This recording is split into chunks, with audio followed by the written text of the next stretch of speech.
This is Nationwide 90 FM, owned and operated by Nationwide News Network. We broadcast from our studios at 6 Bradley Avenue, Kingston 10, Jamaica. Transmitting on the FM 90 band.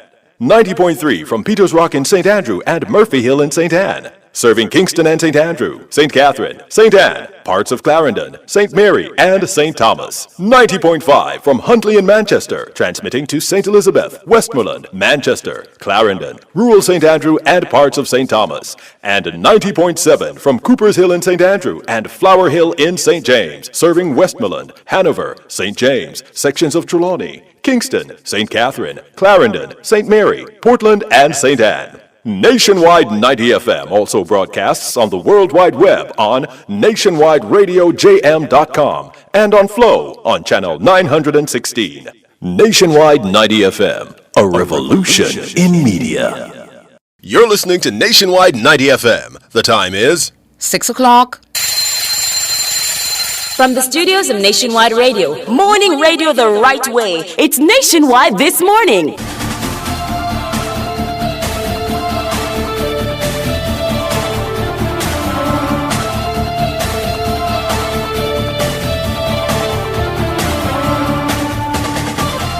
A very good morning to you. I'm Tawna Thomas. Coming up in the news at 6 for this morning, Monday, March 17, 2025.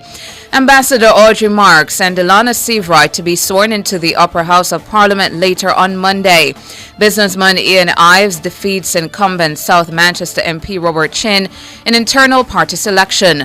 Public commentators say Tuesday's budget presentation by opposition leader Mark Golding will be make or break moment. In regional news, trial to begin later on Monday for former Haiti mayor on charges about rights abuses to get U.S. residency. In international news, Canada's Carney will meet European allies as tensions with the Trump administration persist. In sports, Cavalier clipped Dumbeholden 1-0 in the Red Nephew Jamaica Premier League. And in business, Forever 21 files for bankruptcy in the U.S. The details after the break.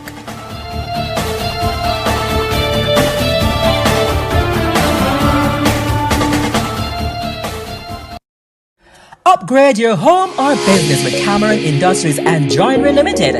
Explore a range of termite-resistant plywood, quartz, solid surface, and granite. Experience timeless elegance with our cedar doors, crafted from premium cedar stock, kiln-dried for durability and beauty.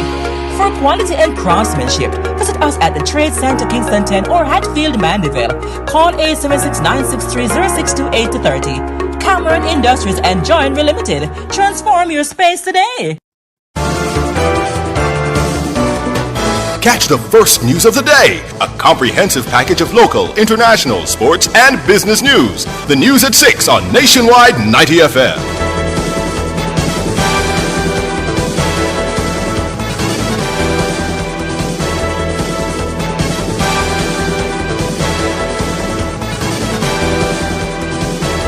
Now to the details. 2 government senators will be sworn into higher office later on Monday. Senator Audrey Marks has been appointed Minister without portfolio in the Office of the Prime Minister with the responsibility for efficiency, innovation, and digital transformation. Senator Marks previously served as Jamaica's ambassador to the U.S. and a permanent representative to the Organization of American States. She held the role since 2016. Meanwhile, Senator Delana Seavright has been promoted to State Minister of Tourism. He previously held the role of a senior strategist within the ministry. Both senators will be sworn in at King's House.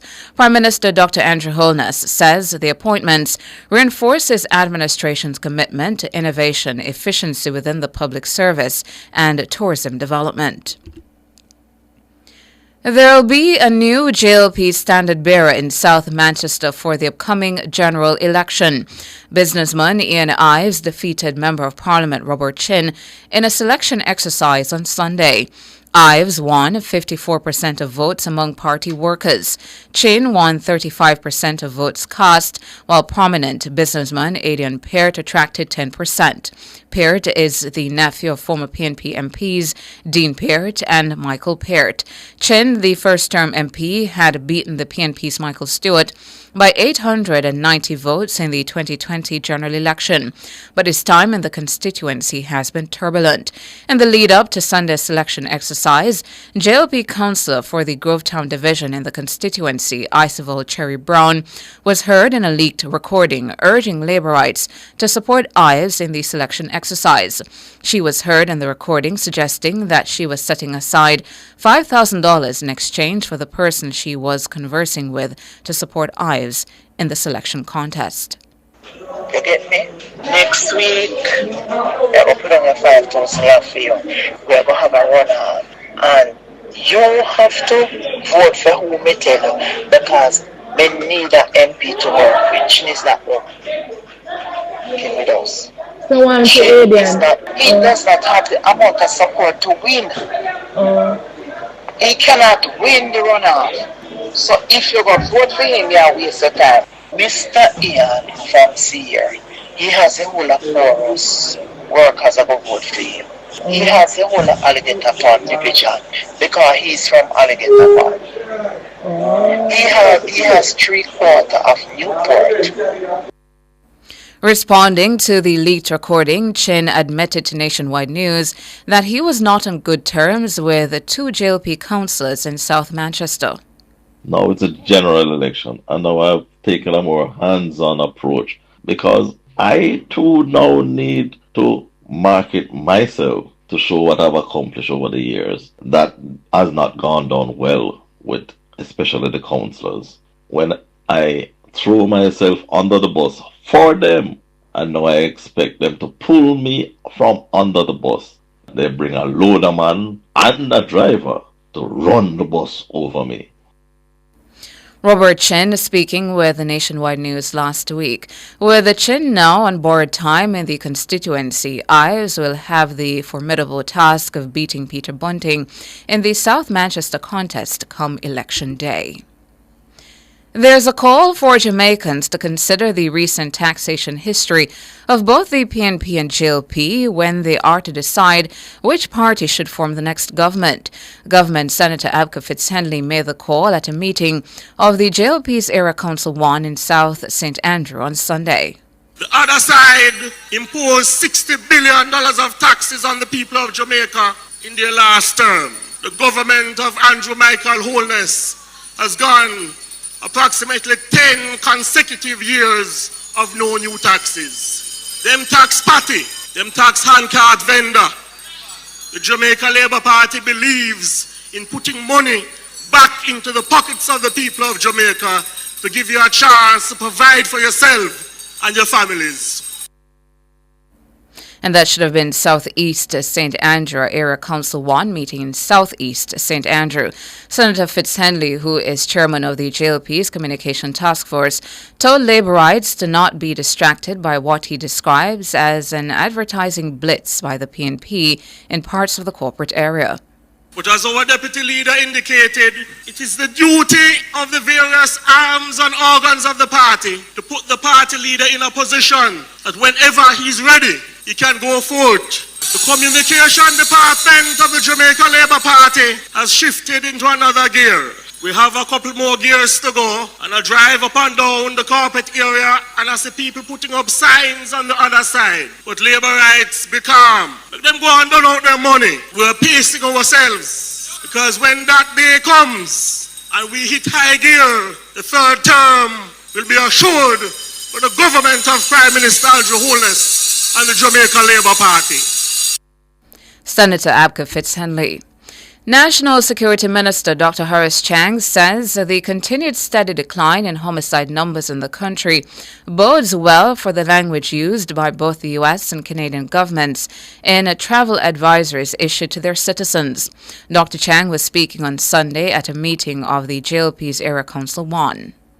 When these numbers go down, I can talk to the U.S. government about a better travel advisory. Travel advisory hurt us. So it's not just that I'm here speaking as a minister and as the General Secretary of the Labour Party that I say, yes, security is crucial and I want to commend the police for the sake of commending them and get their support. No, success in public safety and good order is a foundation and pillar for building your country. And a simple fact of that, we keep these numbers right, I have a point to argue with those who write these travel advisories. And travel advisory affect tourism. So all aspects of the work of security, not only protecting Jamaican physically, but protecting our economy, our community, and the quality of life that we seek to achieve.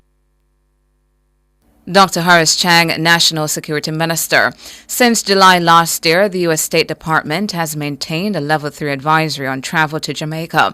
The department urged its citizens to reconsider travel to the country due to the level of crime. He says U.S. government personnel are prohibited from traveling to certain areas in Jamaica due to increased risk. The department also issued a Level 4 advisory for U.S. Embassy personnel, prohibiting them from using public buses and traveling to sections of 12 named parishes.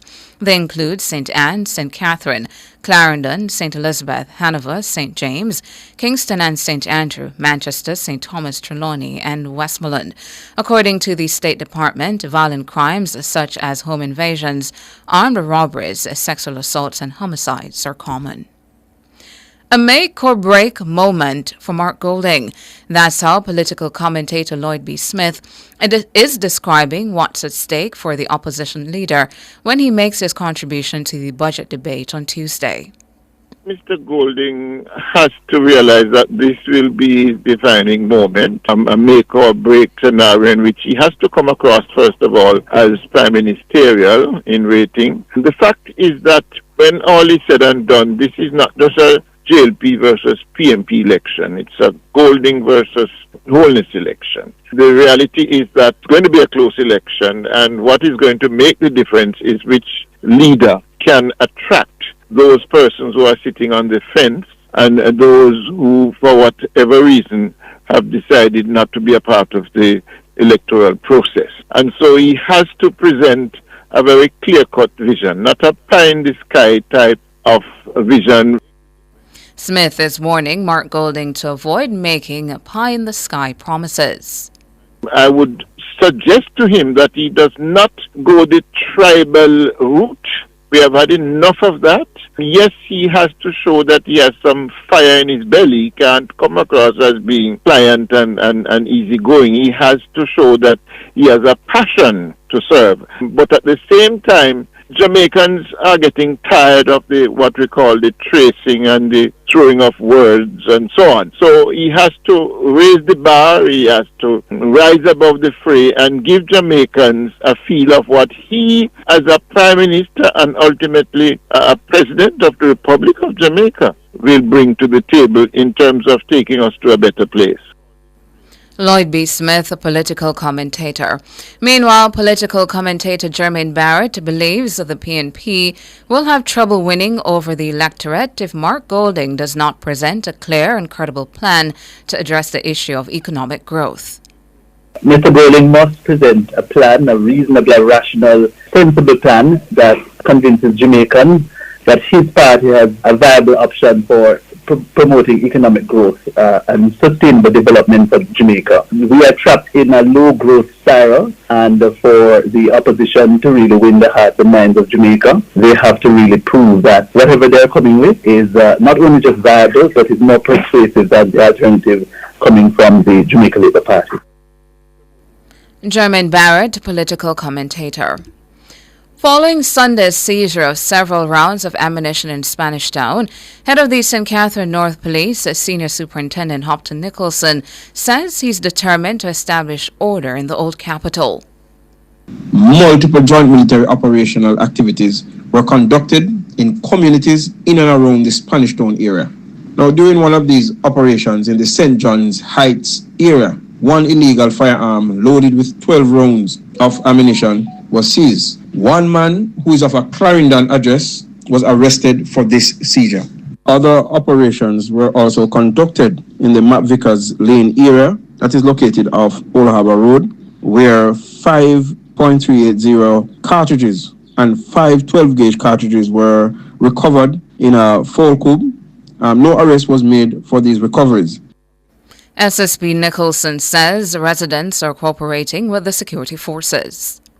A man who is wanted by the Counter-Terrorism and Organized Crime Unit of the JCF for being a member of a criminal organization was also apprehended during one of the operations conducted in the Lime Tree community. Now, the St. Catherine North Police will continue to conduct operations of this nature with the aim of denying criminals the opportunities to commit crime and to make communities safer.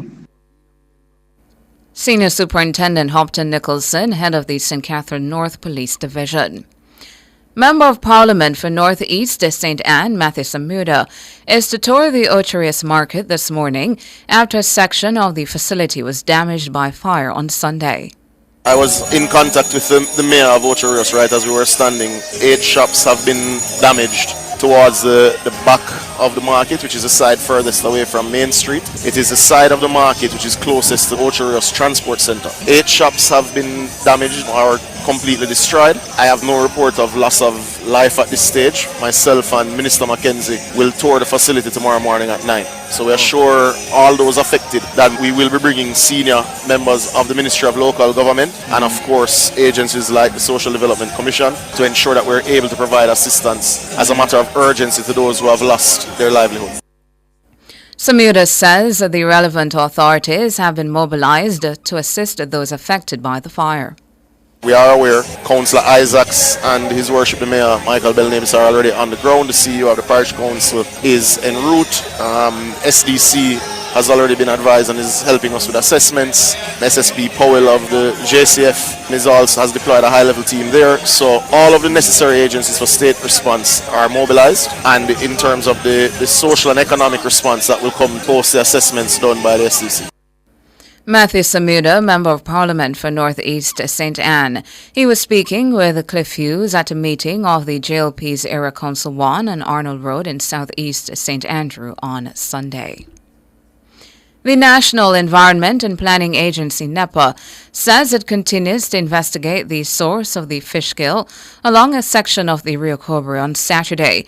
The CEO of NEPA, Leonard Francis, says it may take several days for the source to be identified. And we did, yes, there was a minor fish kill, and of course we found that the river was contaminated, but it was contained. It was actually contained, and it was actually moving through the system. Our investigations continue, and I said by next week we should be able to say something very definitive on the issue. Right, so we went out today as well, a team went out today as well, and they are doing further sampling and further tracing with the source. According to the agency, based on initial investigation, the incident may have been caused by a caustic chemical. The incident occurred between the communities of Zephyrton and Vanity Fair. NEPA has advised the persons to avoid using the water in that section of the river for domestic or recreational purposes until further notice. Yes, it still stands for now. We did do some pH testing. It is within normal levels, but we would rather you wait for another day or two just to make sure. Leonard Francis, CEO of NEPA. Meanwhile, environmental watchdog Jamaica Environment Trust, JET, says it's not impressed with NEPA's response to yet another fish kill in a section of the Rio Cobre. JET CEO is Teresa Rodriguez Moody. Yeah, the Jamaica Environment Trust is very concerned with these repeated incidences of pollution into the Rio Cobre. And yes, we're being told that it's a minor or a moderate fish kill, but I think what we need to be focused on is that we have yet again a situation of pollution into the Rio Cobre. I just saw news broadcast indicating that several communities have been affected. So, when you have contamination of the river, this major river that provides water supply for domestic agriculture and other purposes, the fact is it's more than just fish kill. It's more than just people being unable to use the river for recreational purposes. And so we really need to look at improving the monitoring and enforcement. Teresa Rodriguez Moody, CEO of the Jamaica Environment Trust. And that's it for the local segment of the news. Up next, regional and international.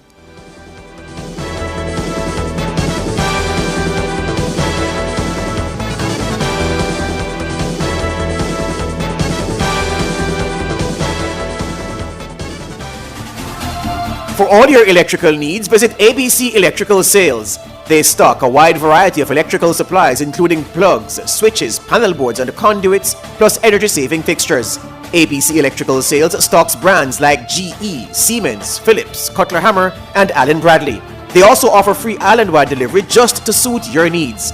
Visit them at Shop 8, Hagley Park Plaza, Kingston 10, or call 876-754-3714-5 or 876-754-3825-8. ABC Electrical Sales, for a better choice in the electrical business.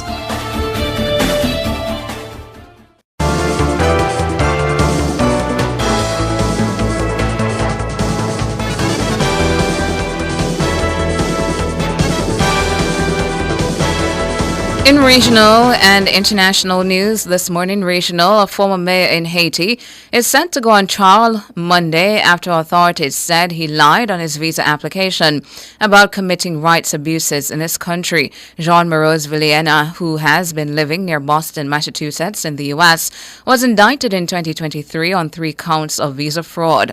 Authorities said he wrote on his application that he had not ordered, carried out, or materially assisted in extrajudicial and political killings and other acts of violence against the Haitian people. But federal prosecutors alleged that while mayor of the town of Les Iwa, a community of about 22,000 on Haiti's western tip, Villena was involved in acts of violence against political foes. Prosecutors said in 2007 he led a group of his allies to the home of a political opponent where he and his associates shot and killed the opponent's younger brother, then smashed his skull with a rock. In international, new Canadian Prime Minister Mark Carney arrived in Paris Monday to meet with French President Emmanuel Macron, seeking support from one of Canada's oldest allies as U.S. President Donald Trump continues to attack Canada's sovereignty and economy. This is Carney's first official foreign trip since he was sworn in on March 14. He will next land in London, where he will meet UK Prime Minister Keir Starmer and King Charles, the head of state in Canada. Carney has deliberately chosen the 2 European capital cities that shaped Canada's early existence. During his swearing-in ceremony, he noted the country was built on the bedrock of 3 peoples, French, English, and Indigenous, and said Canada is fundamentally different from America and will never, ever, in any way, shape, or form, be part of the United States. And that's it for regional and international. Up next, sports.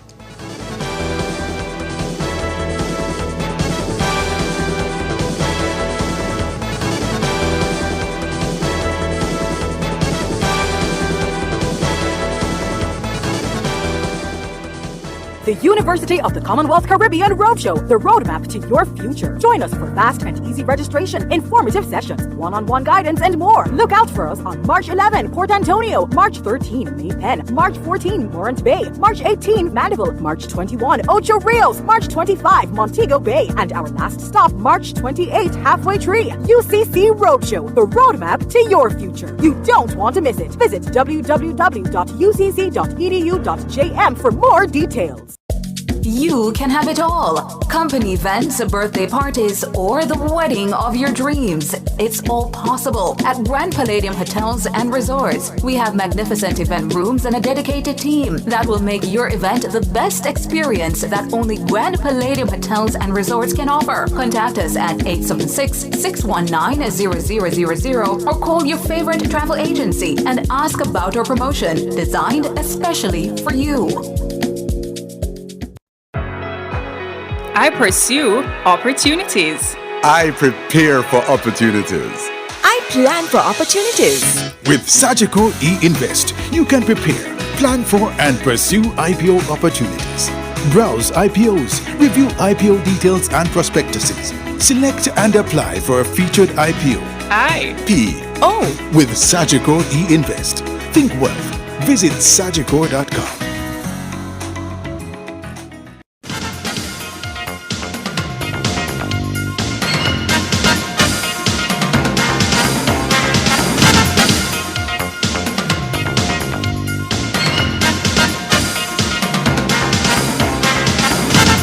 Time now for your morning sports.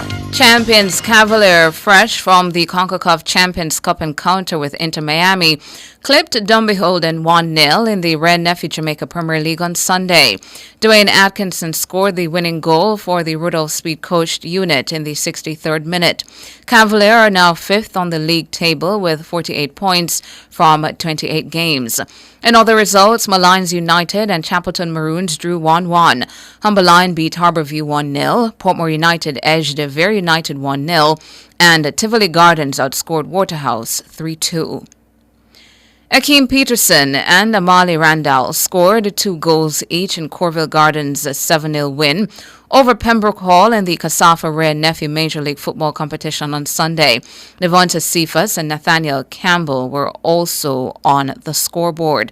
Meanwhile, Donovan Segre scored a brace to help Red Hills to a 4-0 triumph over Ligony United. In other results, Maxfield Park beat Seaview Gardens 2-0, Almond Woodford and Mountain View drew 1-1, and Central Kingston held New Kingston to a 2-2 draw. Lyndon Cooper, president of the St. Lucia Football Association, was elected president of the Caribbean Football Union, CFU, when the organization held its 48th Ordinary Congress at Royalton Hotel in Cap Estate, St. Lucia on Sunday. Cooper, who has served as vice president of the CFU Executive Committee since 2012, was elected unopposed. All positions on the executive committee were up for election, and all the candidates were unopposed. The officers are Vice Presidents JFF's Michael Ricketts, John Krishnadath from Suriname, Jean Darshon from Guadeloupe, and Ivan Rivera from Puerto Rico.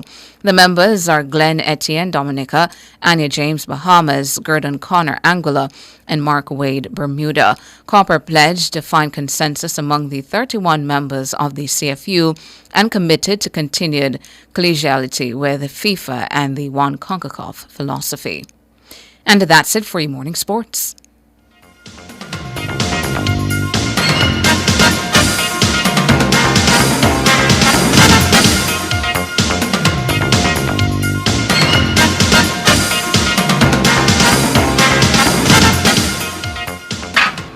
So Bonnie, you renew your road license yet? Babes, the road have me away. I can't even find time, but you know money for me. Because see, I shall load them money the back for late fee and record fee when you sit down make your road license expire for you. Well, transport authority so we can apply online. And that may go to know. Operators of public passenger vehicles and commercial carriers, renew your road license before April 1 and avoid late penalty. A message from the Transport Authority.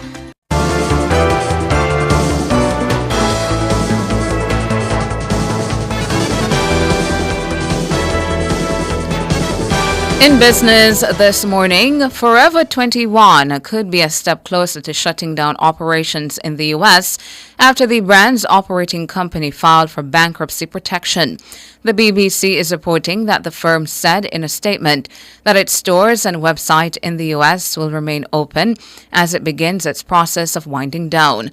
Forever 21 was once a favorite of young women around the world, but it has struggled to attract customers to its shops because of rising prices and the growing popularity of online shopping. The company filed for bankruptcy protection for the first time in 2019, but a group of investors ended up buying it through a joint venture.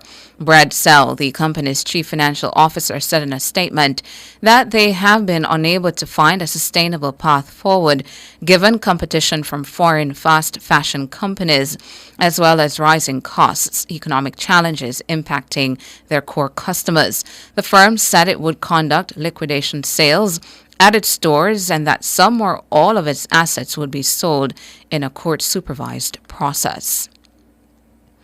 U.S. President Donald Trump has signed an order to strip back federally funded news organization Voice of America, accusing it of being anti-Trump and radical. According to BBC reports, a White House statement said the order would ensure taxpayers are no longer on the hook for radical propaganda and included quotes from politicians and right-wing media criticizing the broadcaster. VOA, still primarily a radio service, was set up during World War II to counter Nazi propaganda.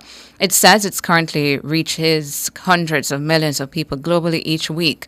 Mike Abramovitz, VOA's director, said he and virtually his entire staff of 1,300 people had been put on paid leave.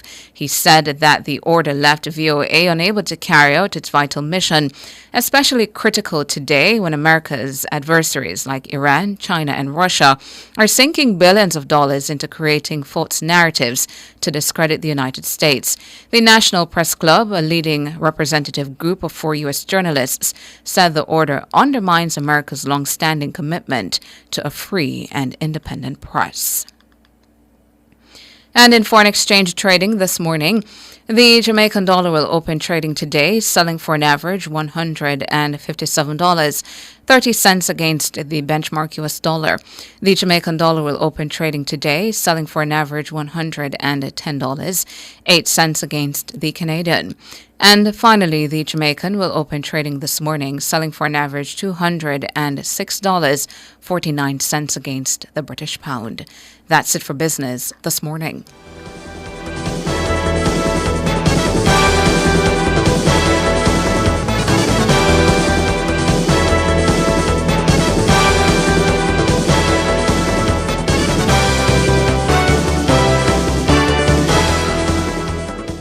Clear your barrels and personal shipments with ease and convenience. Request a customs contactless clearance today through CCP at jca.gov.jm. The time by the Jamaica Customs Agency is 6:30. I saw something suspicious at work the other day and decided to speak out. I was afraid at first, but did it because corruption must stop. They never too liked the idea and even threatened to fire me. But I believe it's my duty to speak out against these things. Be a whistleblower and help eliminate corruption. Call the Integrity Commission at 876-968-6227 or email cpd@integrity.gov.jm. A message from the Integrity Commission, United Against Corruption. Win with love. Use your JMMB Money Transfer Prepaid Visa Card from October 1, 2024 to June 30, 2025 for a chance to win your share of a $2.1 million grand prize, plus a $100,000 university cash grant and cash back from paying tolls and shopping with your card. Receive money 24/7 in minutes with Visa Direct via MoneyGram, Zoom, Remitly, or directly through RIA and Zoom. Visit jm.jmmb.com/money-transfer for full details on how to enter and win with love. Authorized under Section 58.3 of the Betting, Gaming, and Lotteries Act. Conditions apply. Plug into the sun with Peak Energy Solutions. We are your affordable provider for everything solar. Grid tie or off-grid solar P systems, solar air conditioners, panels, lithium batteries, solar supplies, and installation. Visit us at Shop 1, 3 Mosquito Valley Road, Red Hills, St. Andrew. Call 876-279-8820 or 944-0668. Or email us at peakenergysolutionsja@gmail.com. Peak Energy for everything solar. Digicel, live life your way, no free what? Digicel postpaid. With Digicel postpaid, it's all about you. Sign up or pay your bills to stay active for a chance to win a luxurious all-expense paid trip for two to Royalton, Antigua. With round-trip flights on us, every week you could win exciting prizes. Event tickets, gym memberships, spa packages, excursion adventures, restaurant vouchers, and more. When you opt in on the My Digicel app, life your way starts now with Digicel. Better connected. Promotion ends March 31. Authorized under Section 58.3 of the Betting, Gaming, and Lotteries Act.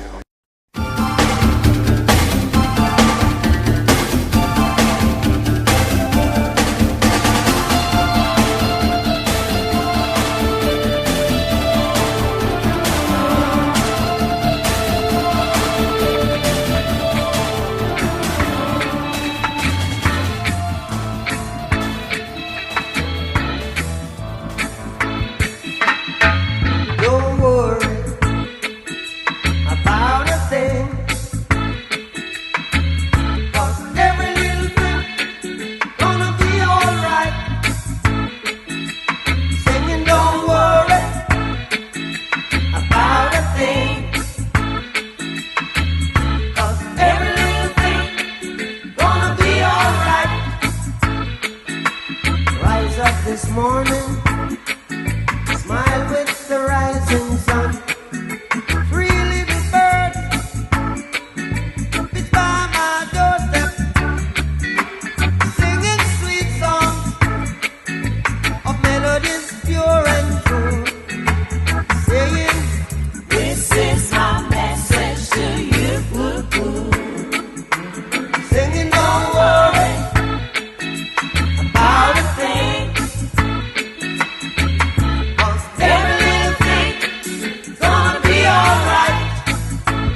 morning to you. Good morning, Suya. Happy Monday. It is Monday, March 17, 2025. Happy to have you. You're tuned in to Nationwide this morning. NTM, the big show. Thank you so much for coming on over and joining us. The space is Nationwide 90 FM Live 2. Hello to all our YouTubers or peeps out there in Radio Land as well. Hello to all of you. Good morning. I'm Tana. Good morning, Tana. Good morning, listeners. Donna Thompson in the chat says, George, you look sharp like a razor today. Where are you going? You know me, I always tell people? Family court. You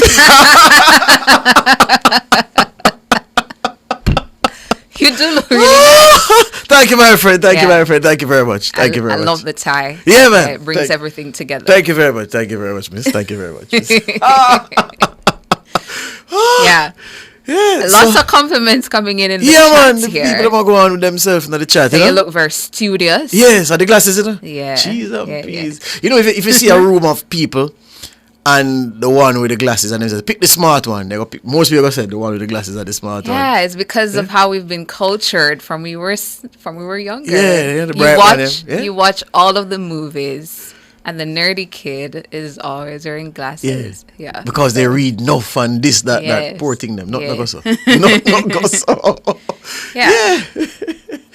So here we are this morning. The day before the opposition leader owns the space in Parliament and outlines the alternative budget. Well, it continues because Julian Robinson started that process last Thursday, and we haven't had a chance to pick the highlights from Mr. Robinson's presentation as we brace for the contribution of the opposition leader today. And it's something that we have to do because we've been calling from this chair, from this space, as Tona likes to say, for the PNP to show its hand. And that hand emerged last Thursday with Julian Robinson's presentation in the House. And you expect that Mark Golding will close the circle because Julian did signpost some things that he said the comrade leader would provide details on or more information on. Yeah, for instance, the transportation aspect of that EASE initiative, which seeks to provide at least one nutritious meal per day to needy students. So, what have we seen thus far?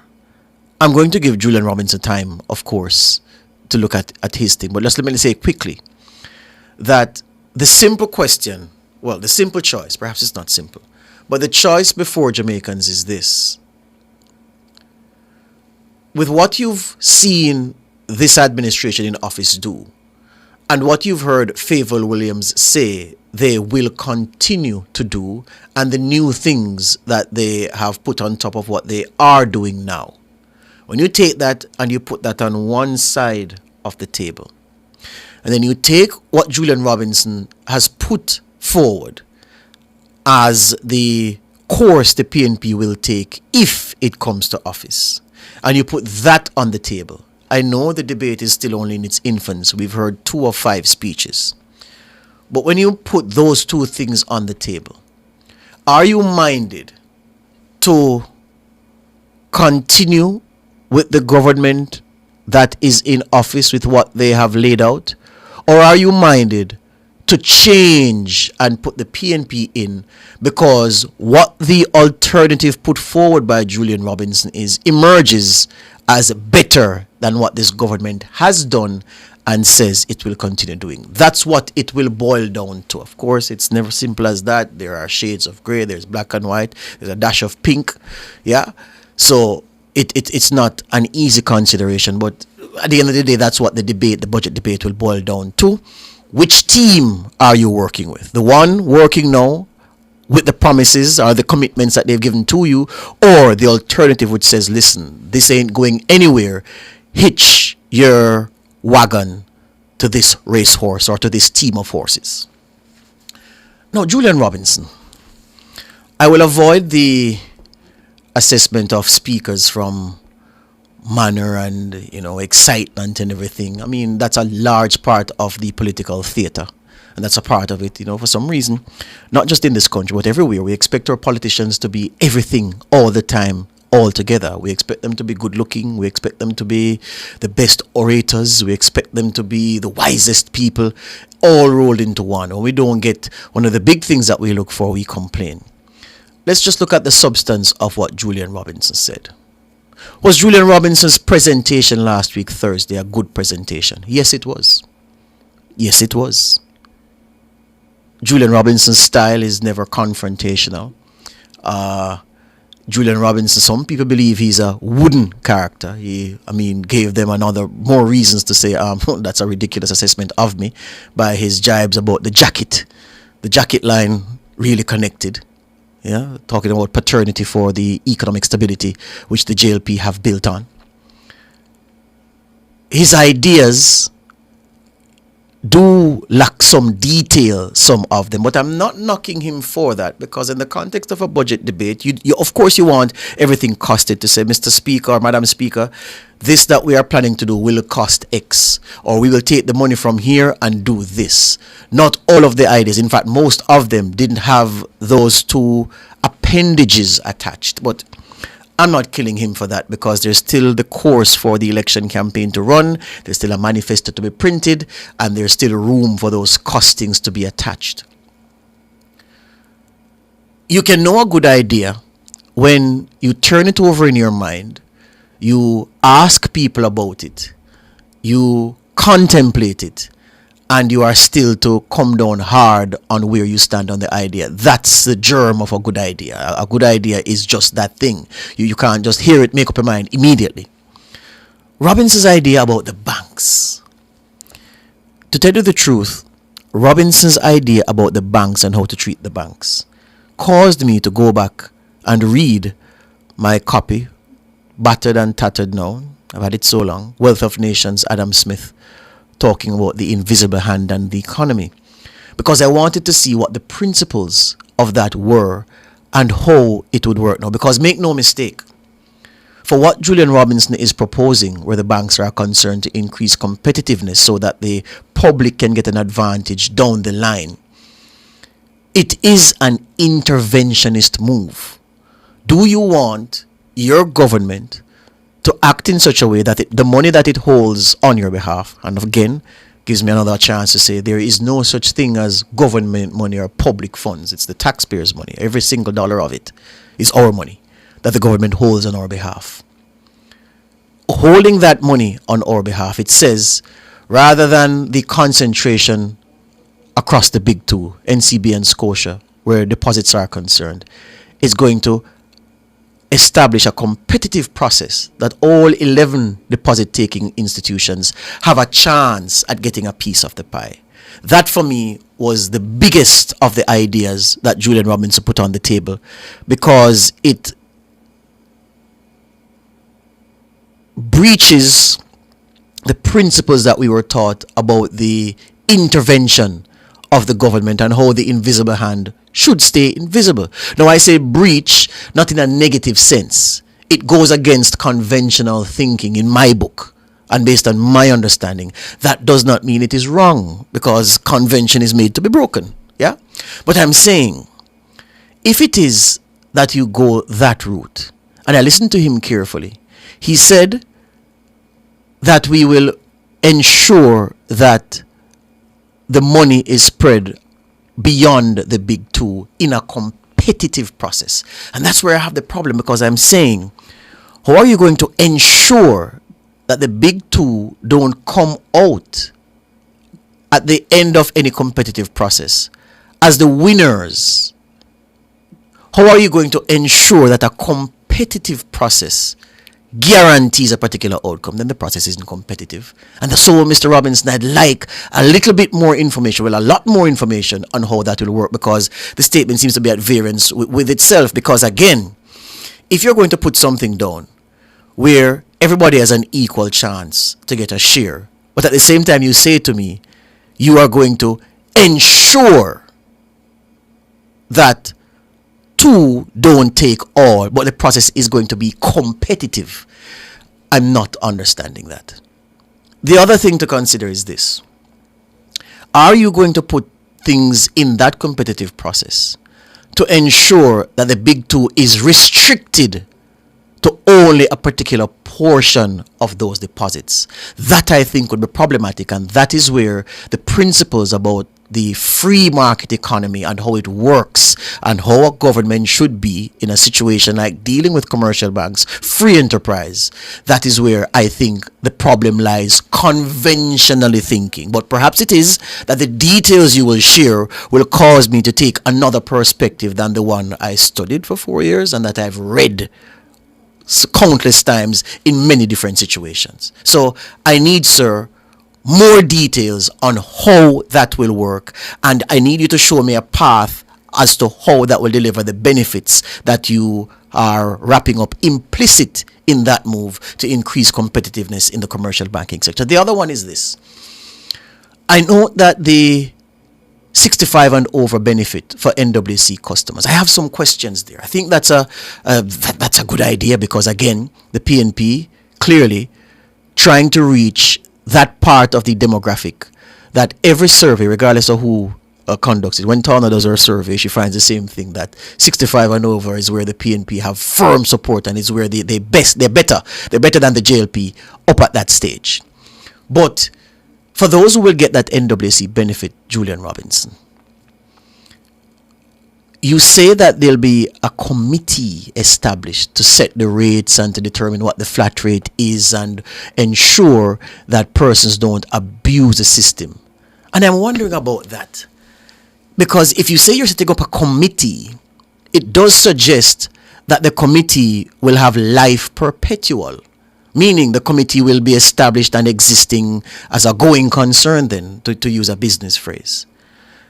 I was listening for you to say a task force will be set up, because if you meet as the committee to set the parameters, set the rates, you don't need a committee after that. Is it that the committee will be adjudicating and considering cases as they come along? Is it that the committee will set the structure and say, okay, this is the formula by which you will qualify. This is the formula by which we will ensure that this thing isn't abused, and leave it there for all to see and people know how they matriculate to the benefit? Or is it that the committee will exist and cases will come to them continuously for them to adjudicate? I want some clarity on that, because for something like that I thought you'd have said a task force to get a particular task done, to set out the framework and then disband, but you say a committee. So I'm wondering now if you're creating another layer in the bureaucracy, a special committee to determine and decide who over 65 gets this benefit. And then there are more devils in the detail. Well, there's more devilishness in the details, but I want those to come out. But I'm saying overall, Julian Robinson and the PNP, you've asked me to think on the things that you've put forward, which I can say is a far sight better than what has been asked of me from the presentations in previous budget debates. And I'm thinking, but I have questions, and I know how the PNP works, Once you say you have questions, and once cheer something to the rafters, them say, yeah, criticize them. That's not what I'm doing this morning. I'm asking questions and I'm seeking clarity, and I want to be taken along the path that you are on, where you say the benefit will, or the measure will provide the benefit in the way you've suggested, the way you've postured it.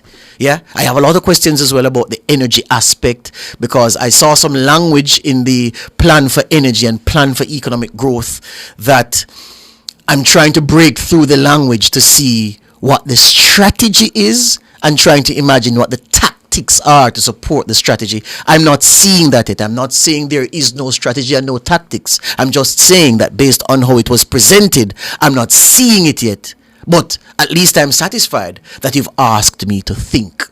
And that's a good place to start.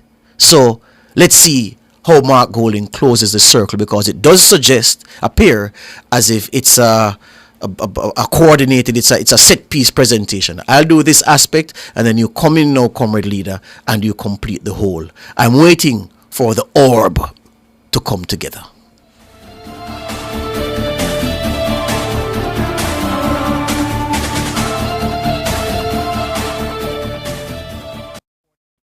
The Ministry of Justice offers free counseling to victims of crime. Call 876-946-0663. The time by the Ministry of Justice is 6:50. $1 million in an unsecured loan from JPS and Partners could be yours. Conditions apply.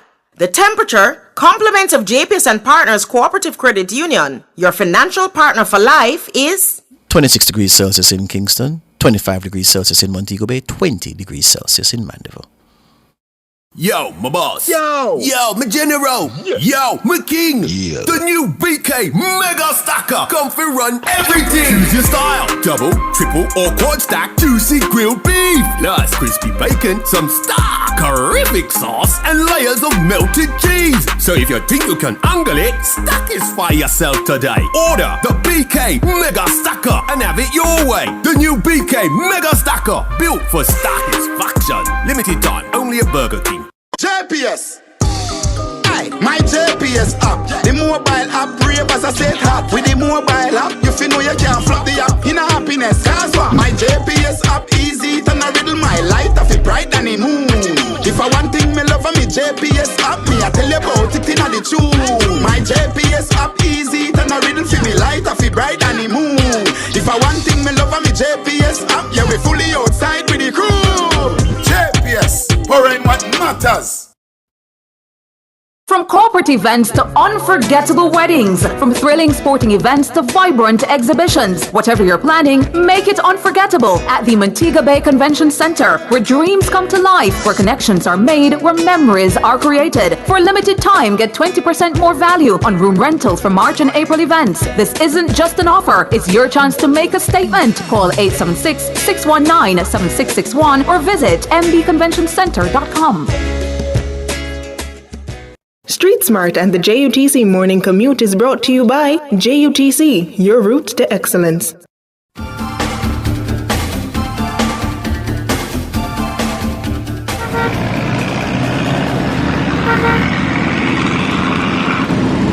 Time now for Street Smarts 1 with Ludlow McLean. Good morning, Ludlow. Morning, George. Morning, Tona. Hey to you, Ludlow. All right, listen, the one there in the studios and our commuters, good morning to you all and all our transport operators, land, air, sea. Before I start, there is what you would call a trucker disabled vehicle along Marcus Garvey Drive in the vicinity of the oil refinery, and that's heading to the downtown side. So if the traffic builds, it's going to be a problem in that area if it is not towed away or sorted out. But in the meantime, I would say there are some gaps along Spanish Town Road coming from 6 miles, and even along the Mandela. It's not too bad at this particular point in time.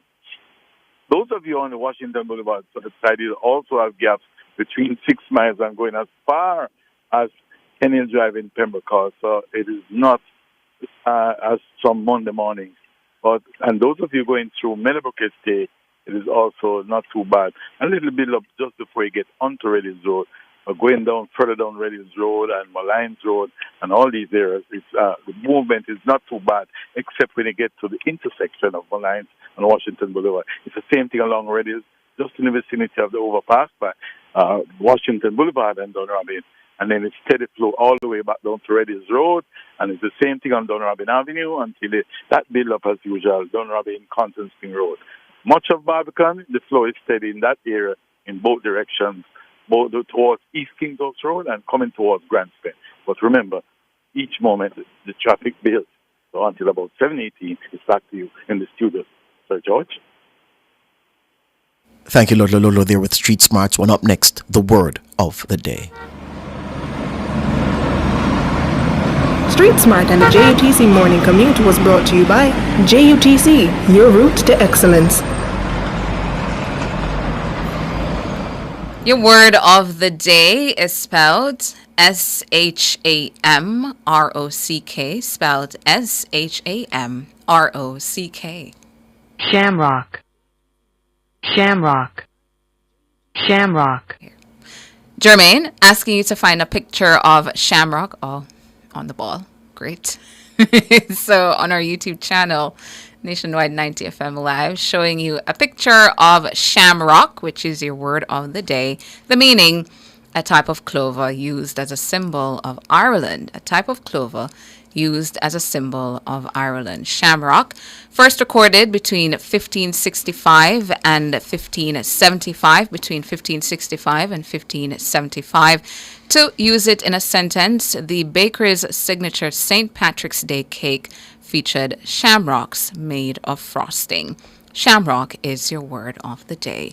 Up next, your features at the top of the hour of the news. Living Well is brought to you by the New Walters Pharmacy, Black River, St. Elizabeth. Everything exceptional.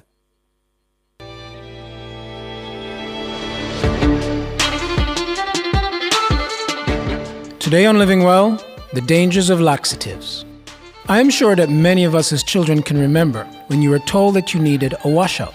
This would then be followed many times by the use of a laxative such as Citroma, X-Lax, milk of magnesia, or some other such laxative. Yes, there were those mothers that would use herbs such as Cersei. However, for the most part, it was a laxative.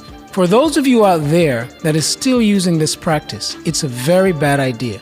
This is not the intended use. Today, the words used more often to clean out the body is a purge or cleansing. It should not be done by the use of a laxative. What is a laxative? Laxatives are drugs that relieve constipation by loosening stools or inducing a bowel movement. Laxatives are intended for short-term use. The rule of laxatives is that you usually don't need them, even if you are constipated. Let's look at the different laxatives and understand just what they are and how they work. Bulk forming laxatives. These laxatives work by drawing water into your stools to make them larger, softer, and easier to pass. They work slowly and stimulate your colon naturally. They are considered the safest type of laxative and the only type that might be recommended for daily use. Examples are psyllium, metamucil, polycarbophil, fibercon, and methicellulose, Citracel. It is important to drink plenty of fluids with a bulk laxative. Saline laxatives. These laxatives are called osmotic laxatives because they draw extra fluid into the large intestine to help soften stool and flush out your colon. Because the active ingredients in these laxatives are commonly magnesium or phosphate, they can be dangerous for people with kidney failure. A common example of this type of laxative is milk of magnesia, which is magnesium. Stimulant laxatives. These are the roughest type of laxatives because they cause your bowel to contract and squeeze out the stool. Stimulant laxatives can be taken by mouth or by suppository.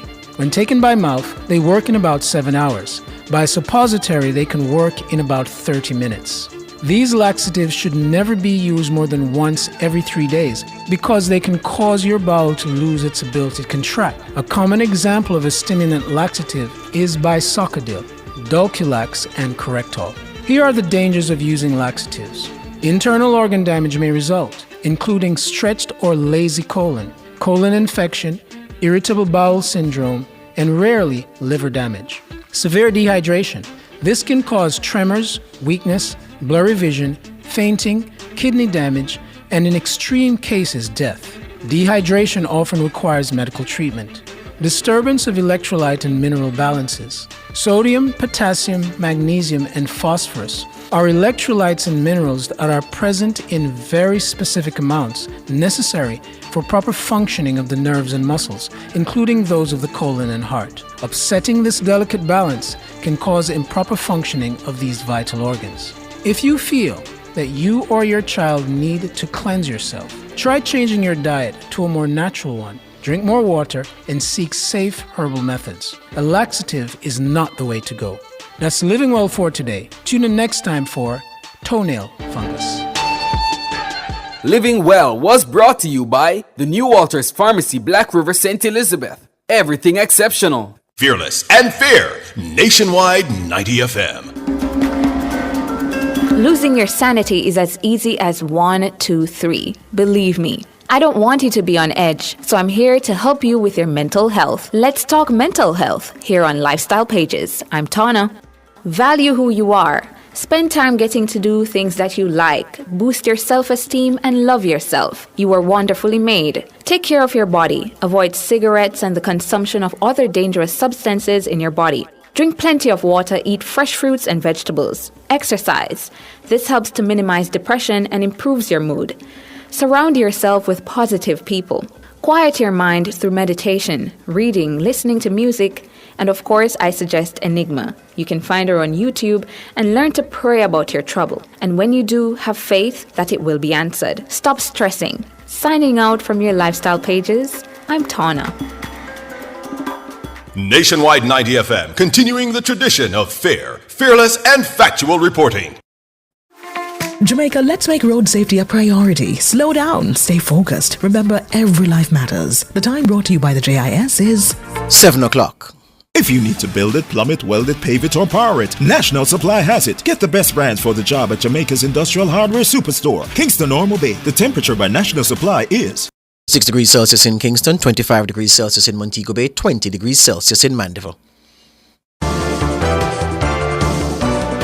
The most credible news in the morning. The news at 7 on Nationwide 90 FM. Coming up in the news at 7 today, Monday, March 17, 2025, Ambassador Audrey Marks and the Delana Sivrite to be sworn into higher office later on Monday. South Manchester MP Robert Chin loses selection exercise and will not be put forward by the Jamaica Labour Party at the next general election. Political commentators says Tuesday's budget presentation will be a make or break moment for Mark Golding. And in international news, Canada's Mark Carney will meet European allies as tensions persist with the Trump administration.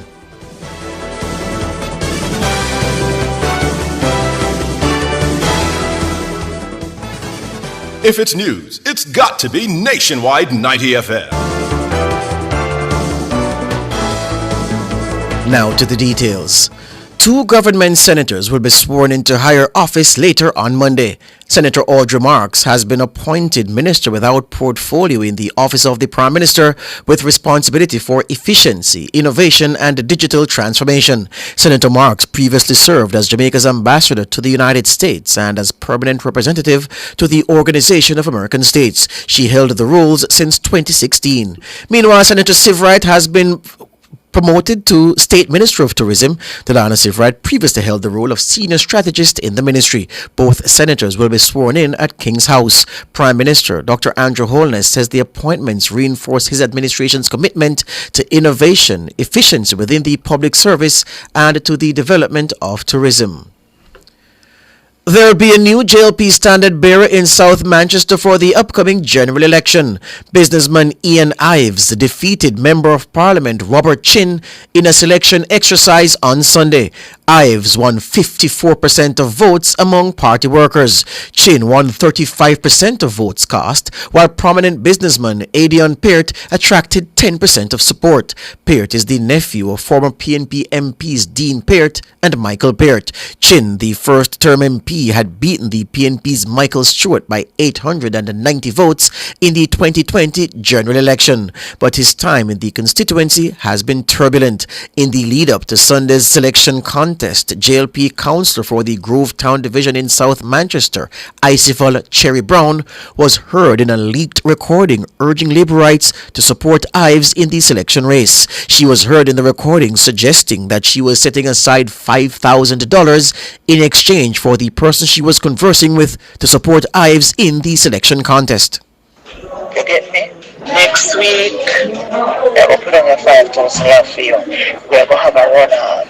And you have to vote for who me tell you, because we need an MP to work with. Chin is not working. Give me those. So on to he does not have the amount of support to win. He cannot win the runoff. So if you're going to vote for him, you're waste your time. Mr. Ian from Seer, he has a whole of chorus workers that go vote for him. He has a whole of Alligator Park division because he's from Alligator Park. He has 3/4 of Newport. Responding to the leaked recording, Chin admitted to our news centre that he was not on good terms with the 2 JLP councillors in South Manchester. Now it's a general election, and now I've taken a more hands-on approach because I too now need to market myself to show what I've accomplished over the years. That has not gone down well with especially the councillors. When I throw myself under the bus for them, and now I expect them to pull me from under the bus. They bring a loader man and a driver to run the bus over me. Robert Chin speaking with the Nationwide News last week. With Chin now on borrowed time in the constituency, Ives will have the formidable task of beating Peter Bunting in the South Manchester contest come general election day. Meanwhile, Ives says the plan now is to unite in preparation for the general election. I want to say thanks to all the supporters, all the delegates, the 2 sitting councillors and the 2 caretaker councillors for the victory. And I want to say thanks to the Almighty God, foremost, for all this. I'm very elated. I'm now looking forward to extend my hand to the Member of Parliament, the sitting Member of Parliament, and to Aidan Peart, who, would have fought a good battle. Yes, I came out on top, and now we have a lot of work to do. We're going to unite the party and then to take home the seat in the general election come whenever that is called. Ian Ives, the JLP's standard bearer in South Manchester. There's a call for Jamaicans to consider the recent taxation history of both the PNP and the JLP when they are to decide which party should form the next government.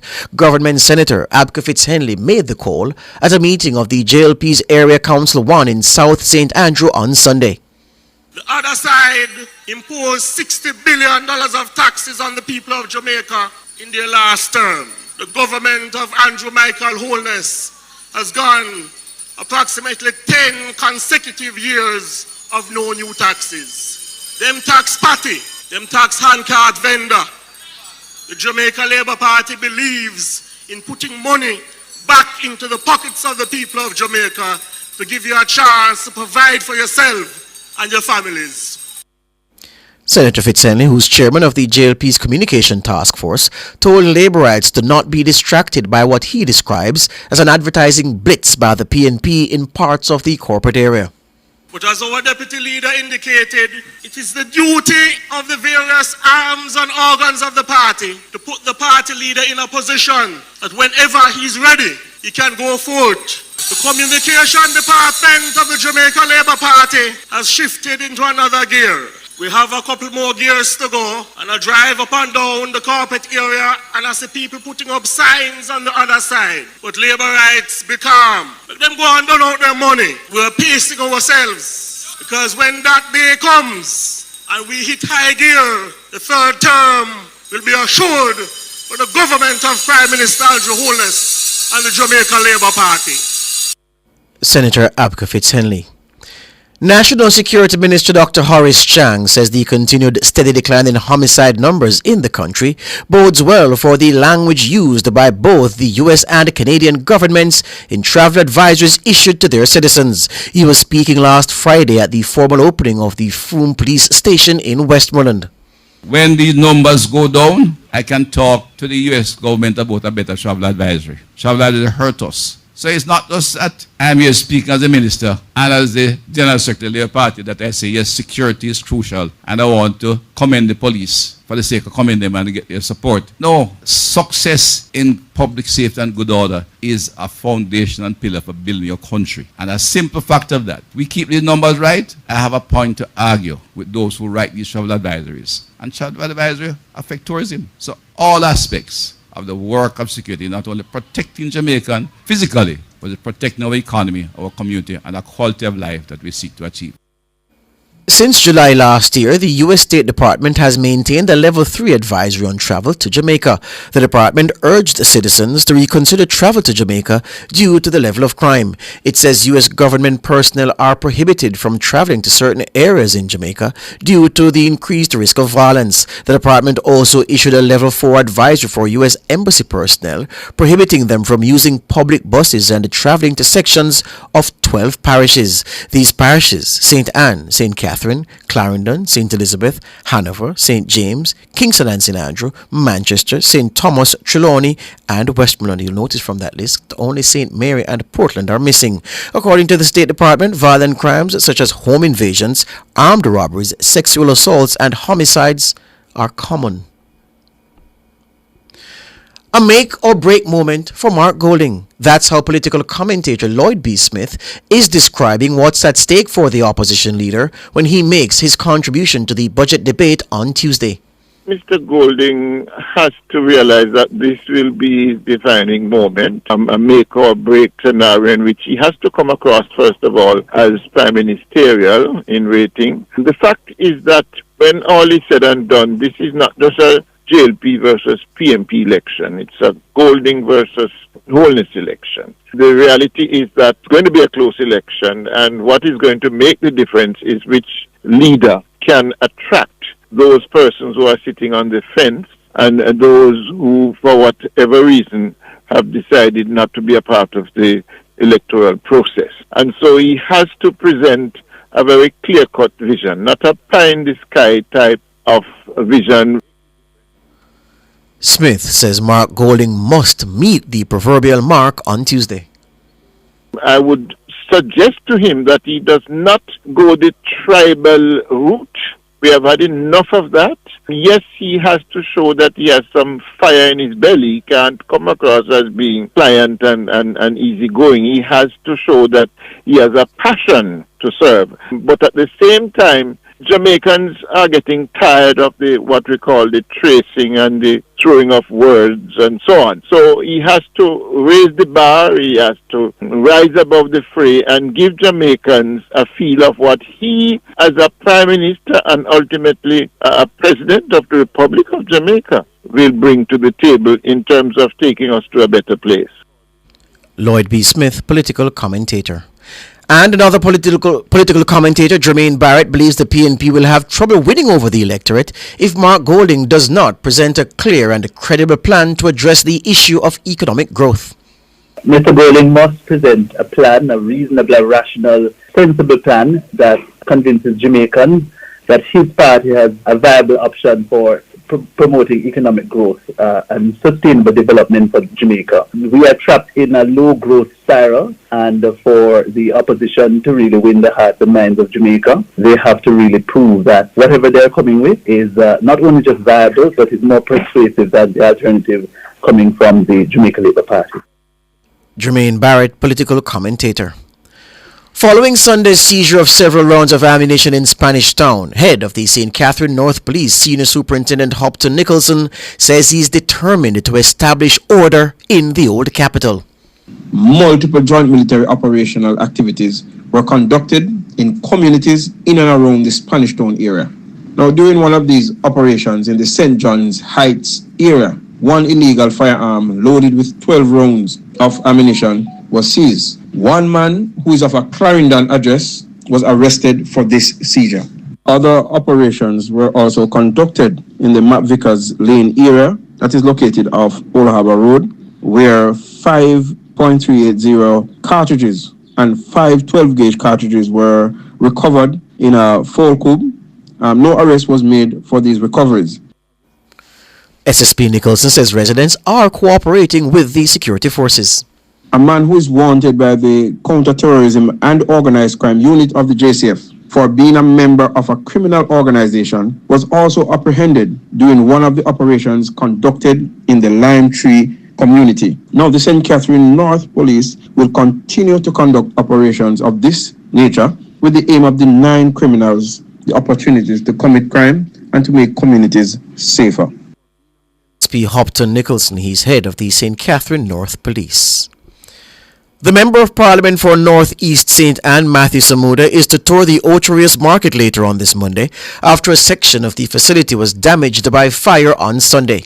I was in contact with the mayor of Ocho Rios right as we were standing. 8 shops have been damaged towards the back of the market, which is the side furthest away from Main Street. It is the side of the market which is closest to the Ocho Rios Transport Center. 8 shops have been damaged or completely destroyed. I have no report of loss of life at this stage. Myself and Minister Mackenzie will tour the facility tomorrow morning at 9. So we assure all those affected that we will be bringing senior members of the Ministry of Local Government and of course agencies like the Social Development Commission to ensure that we're able to provide assistance as a matter of urgency to those who have lost their livelihood.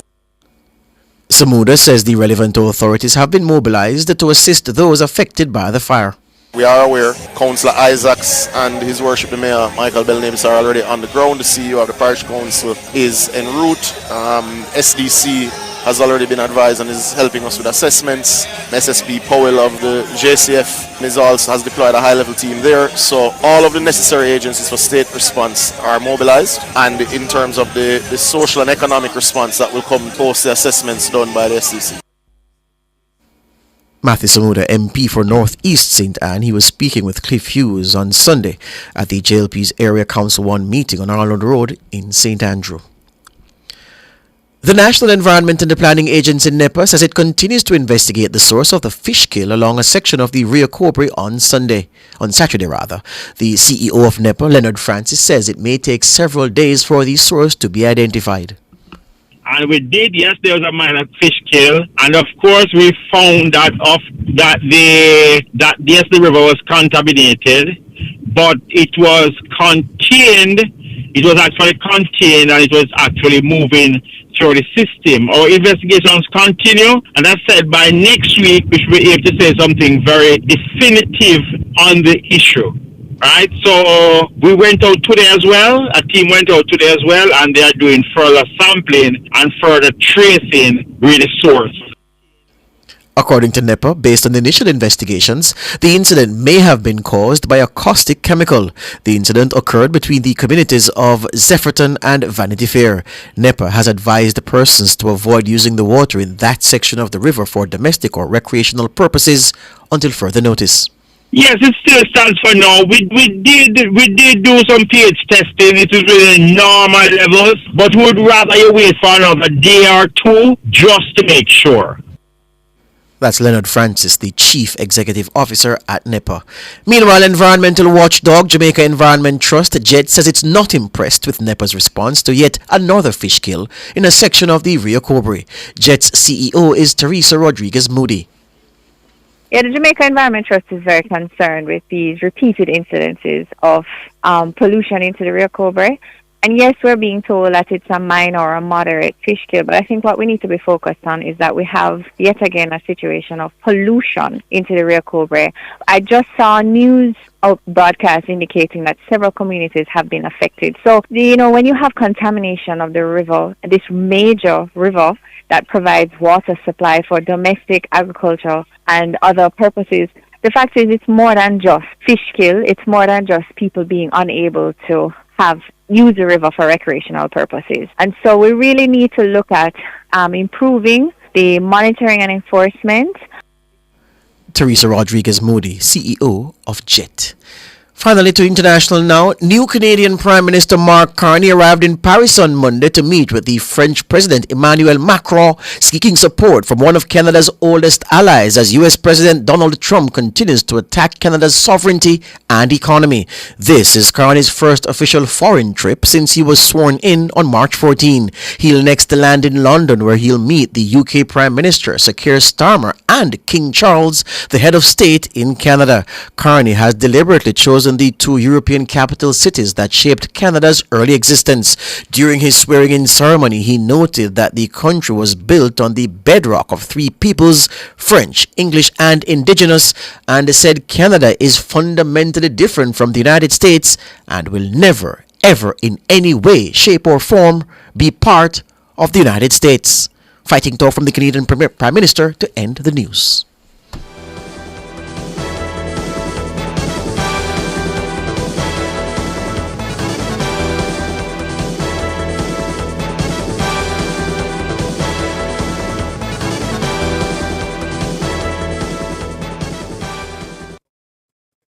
Sign up for the JN Money Card. It's safe, convenient, and free. The time by JN Money is 7:19.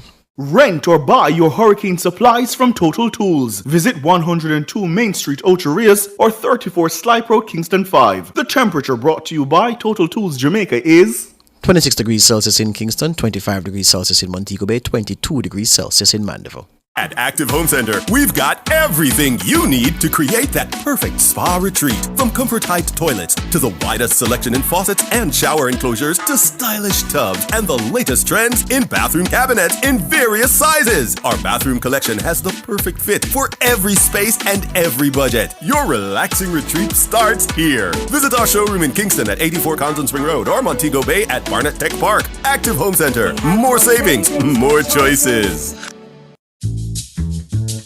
For generations, Jamaican families have trusted Imperial Optical to keep their vision clear and their style sharp. From their first eye exam to the latest in fashion frames, we've been there for every milestone, every moment, and every memory. Whether it's your child's first day at school or your grandparents' golden years, our care spans every age, every stage. Visit Imperial Optical today. Generations of care, generations of trust.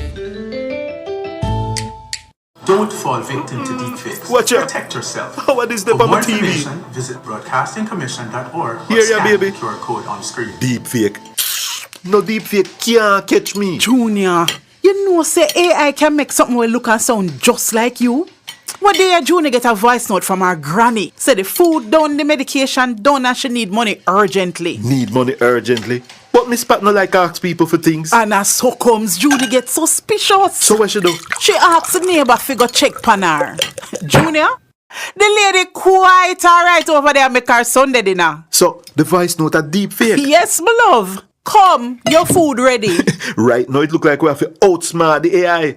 But wait. I really want dege dumpling here, give me. Me I wonder if AI can make one deep fake dumpling for you. To learn more about deepfakes, visit www.broadcastingcommission.org. Street Smart and the JUTC Morning Commute is brought to you by JUTC, your route to excellence.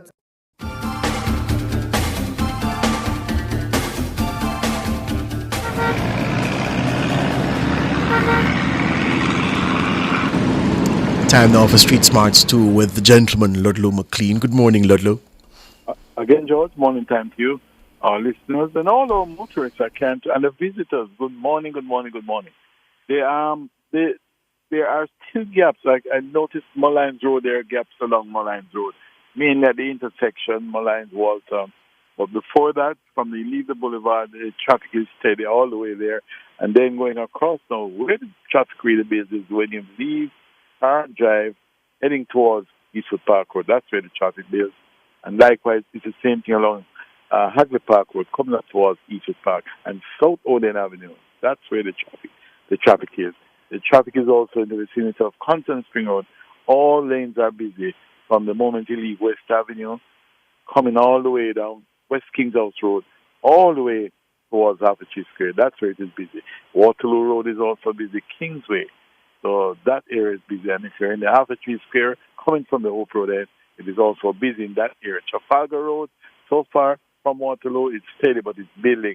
Going down Halton Road to connect with Chelsea, it is also steady for the time as well. Number of vehicles, however, are coming from the Half Tree Road and onto Chelsea Avenue to make it onto Dominica Drive and then onto Knotford Boulevard. But Knotford Boulevard, not so busy, but it is building.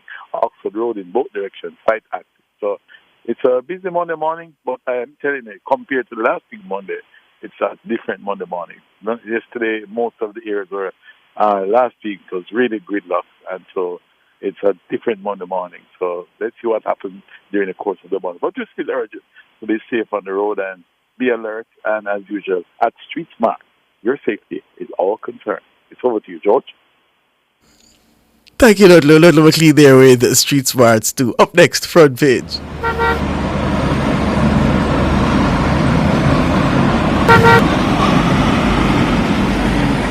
Street Smart and the JUTC Morning Commute was brought to you by JUTC, your route to excellence.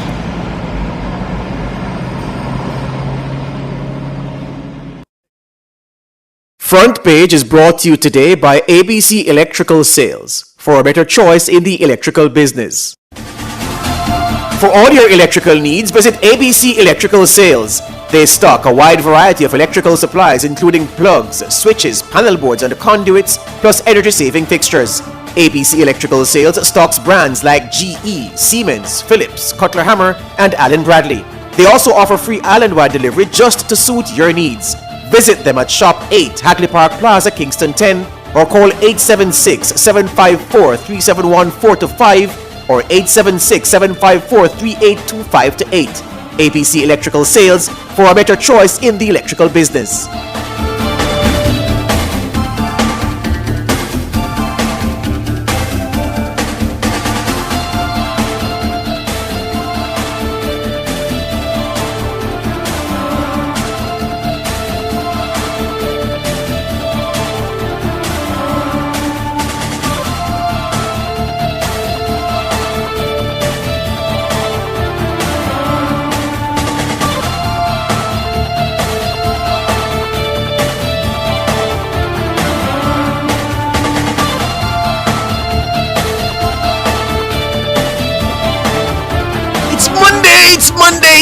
It's Monday, and wherever you are listening to us, we want to send a big, nice good morning to you. Wherever you are, if you're driving to work, good morning. If you're at home listening, good morning. If you're trying to get out of the house and you're still listening, good morning. If you are dozing and listening while you doze, good morning. Foreign or local, good morning to you. Tona, I saw two ladies in the market on Saturday, and they walked by me, and then they came back and said, "You're Mr. George." I say, "Yeah, man." So one of the ladies, senior citizen, so she was walking in front of me, and because she was turning now to speak to me, she almost lost her footing. Yeah. So I say, "Mommy, you see, at your age, you still a fall for young men." I bet she had a good laugh. Oh my gosh! So good morning to you, ladies. Good morning to you. Yeah, it's always a vibe when you pounce into our listeners or viewers on the streets. Yeah, I'm always pouncing into people at a particular supermarket, and it's always a good time chit-chatting with them. You mean that supermarket? That supermarket. May I release the footage, man? Don't worry yourself. May I have the footage, man? Don't worry yourself. Oh my goodness, I died. So again, before we go to our front page, good morning to everybody, and thank you so much for continuing to listen to NTM and by extension all the programs here on Nationwide News Network. Now, Government Senator Abka Fitz-Henley is calling for Jamaicans to consider the recent taxation history of both the PNP and the JLP when they are to decide which party should form the next government. He made the call at a meeting of the JLP's Area Council 1 in South St. Andrew on Sunday. He says the PNP are desperate for power. Before I come down, I want to deliver another key message. The Jamaica Labour Party and the other side were not the same. The Jamaica Labour Party is active and strong in seeking to secure the interests of the people of Jamaica. Here a man on the other side say he want to go to Jamaica House because he want to run the country with a set of Tapanaris. Andrew Michael Holness and the Jamaica Labour Party, we don't believe in that. We're a party founded out of the bowels of the poor and the working class in Jamaica. And we are faithful to that mission of empowering the masses, whichever sector of Jamaican society that they come from. And in so doing, we have been delivering for the people of Jamaica. You have our deputy leader on the platform, and some people don't like when I say it, but the greatest local government minister in the history of independent Jamaica, Desmond Mackenzie. And I don't say that lightly, because this fact cannot be contested. The local government ministry under the leadership of Desmond Mackenzie has delivered more for poor people via indigent housing, care packages, shelters than any local government ministry in the history of Jamaica. The Jamaica Labour Party is active and strong in delivering for the people of Jamaica. The other side imposed $60 billion of taxes on the people of Jamaica in their last term. The government of Andrew Michael Holness has gone approximately 10 consecutive years of no new taxes. them tax party, them tax handcart vendor. The Jamaica Labour Party believes in putting money back into the pockets of the people of Jamaica to give you a chance to provide for yourself and your families. We are active and strong for the people of Jamaica. It is the government of Prime Minister Andrew Michael Holness that remove fees from the HEART program because we believe in the young people. The hypocrites on the other side said we could not cut income tax because it will mash up the economy. But the Jamaica Labour Party government come to office and we do that twice because we are active and strong in caring for the people of Jamaica. On the other side, you have a set of hypocrites because they said it couldn't be done. And then I hear them calling for it to be done because they have no principles. They are hypocrites. And they will say whatever them feel is popular just because they are desperate for political power. I urge you to reject that hypocrisy and unprincipled conduct of the opposition party. And finally, to underline them hypocrisy, I hear them in Parliament calling for referendum concerning Portmore. But this is the same people, when we talk about CCJ, they say, no, we are not to consult the people. These are a set of hypocrites who should not be given a chance to govern the affairs of Jamaica. I hear a man in Parliament talking about Portmore and gerrymandering. Another example of the hypocrisy. Because that same man who was kicked out of central Manchester and now he moved to the next constituency, him is on tape. I talk about them cut a seat to make it a PNP seat.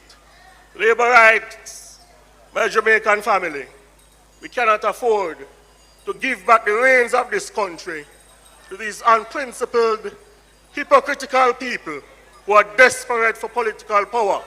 It is the government of the Jamaica Labour Party that has delivered for poor people in this country. We have delivered for the business sector.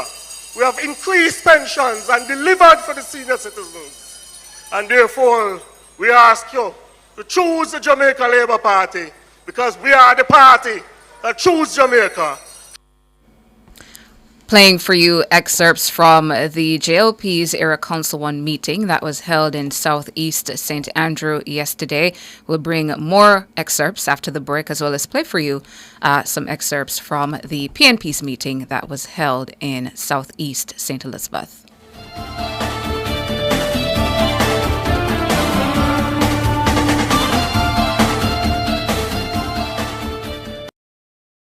Jamaica live good, yeah.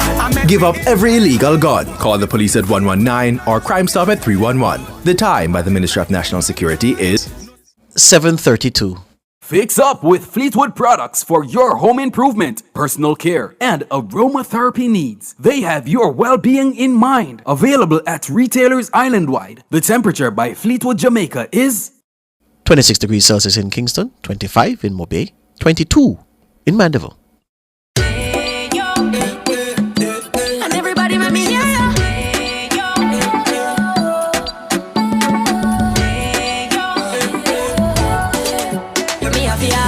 Why eat other snacks when sunshine has the best for you? Nature's best buns are crunchy. The flavor that sings to you. Salted banana and plantain. Taste the freshness, naturally sweet. The flavor that sings to you. Ayo, nature's best bunch. For all your electrical needs, visit ABC Electrical Sales. They stock a wide variety of electrical supplies including plugs, switches, panel boards and conduits, plus energy-saving fixtures. ABC Electrical Sales stocks brands like GE, Siemens, Philips, Cutler Hammer and Allen Bradley. They also offer free island-wide delivery just to suit your needs.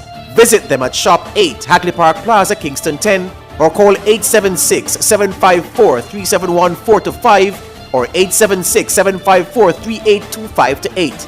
ABC Electrical Sales for a better choice in the electrical business.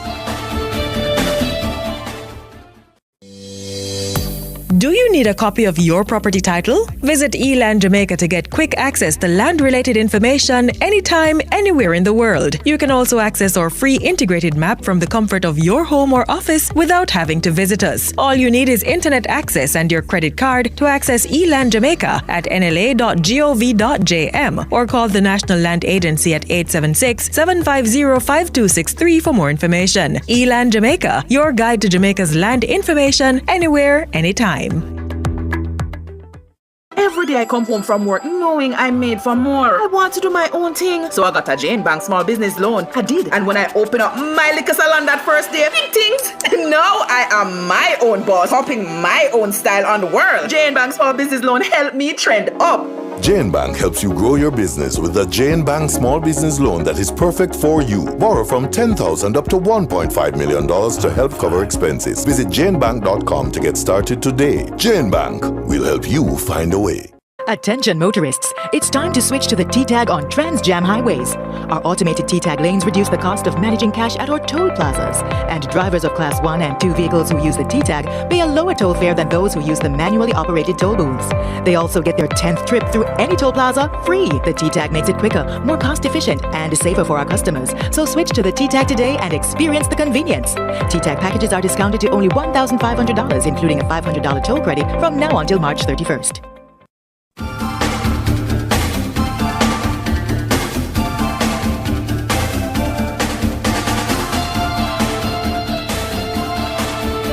Just before we return to playing the excerpts, we're going to play from the JLP's meeting in St. Andrew and the PNP's meeting in St. Elizabeth. Just want to tell you quickly, Tony, that I remember being at King's House for the swearing in of a prime minister. I won't say which one. Mm-hmm. And I sat in a row with some party supporters. And I'm making the point because whereas many of us look at the politics and want the politics to be the best because we believe that with the politics at its best, it will translate into a better run country, a better governed country. And that's what we want more than anything else. People and their partisan considerations, you know, you can't deny that exists in a strong way. And many people see their party in power, not for any benefit to any country, you know, but benefit to them. And they see it as a way to easy cash, to quick cash, to guaranteed cash. And I say that because at that swearing-in ceremony as I sat, the man, it was a Rasta man, senior man. He was graying, beard grey, locks grey beneath his turban. And the moment the Prime Minister finished swearing in, he got up and he stretched and he says, "Yes! So as a party in power, I can finish up my house now." And I looked at him like, brother, seriously? Yeah. Mm-hmm. Yeah, I'm party in power, so I can finish up your house now. And you know, see, I'm not working, I'm talking about work. Oh, absolutely not. Yeah? Fast money, easy money. Yeah. So a lot of people, this is why they love the politics so much, because it's a portal, a gateway to easy cash. Who for cash? For me and for your cash. Yeah. Mm-hmm. Mm-hmm. Turning our attention back now to the excerpts from the JLP's Era Council 1 meeting, and as George said a little bit later on, carrying some excerpts as well from the PNP's meeting in Southeast St. Elizabeth. So, Member of Parliament for East Rural St. Andrew and the House Speaker Juliet Holness, she was also at the meeting. She said with the unemployment rate at 3.5%, more people in her constituency are working. Every time I hear some concepts in the parliament, I go back to my own constituency and I ask them what they think it means. So one of the major ones I find give us some challenge. When we talk about moving the GDP to debt from 149% down to 68%, how many people understand what that means for this country? How many? So you hear it, it's so nice, but not everybody understand what it means. So let me give it to you in a basic way. When I came a while ago, I said, Mr. Fritz, there are some things that require that man and woman work together from the household. So when Juliet earned $100,000, but Juliet owe $150,000, every month she earn $100,000, And every month, she still owe 150,000. Tell me, how many schools can you build? Tell me, how many tablets can you give out? Tell me, how do you pay the teachers more? Tell me how you build the highways. Tell me. So that is what it meant when we spoke about owing a whole heap of money and can't pay versus no. How did we get here?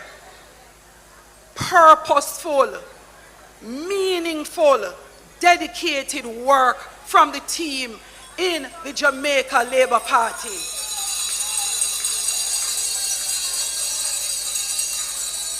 So Andrew Holness and the cabinet and every member of parliament and every councillor and everyone working for a better government understood that in order for us to grow the country, we have to pay down our debt. We have to earn more as a country. So it feels good when Gillette earn not just 100,000, but you move up the money to $120,000 a month, and now she only owes $60,000 a month. So what does that mean for us?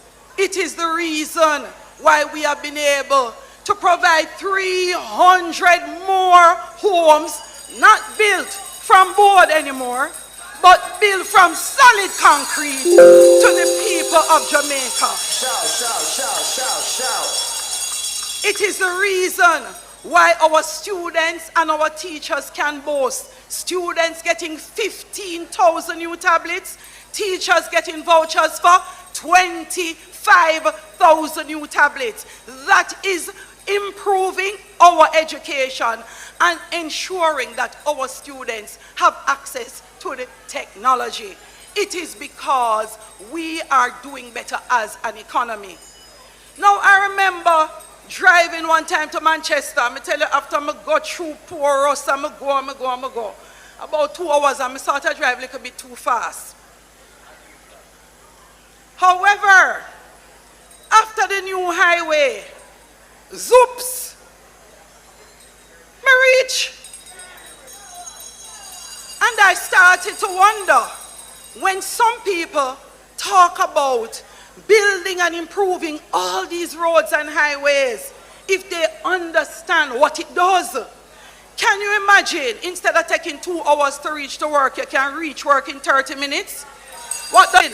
If you're hauling goods from Kingston to Montego Bay, 1.5 hours less to get there, what it means for your cost, and therefore the cost of the goods that you carry, all of this comes right back to us, the people of Jamaica.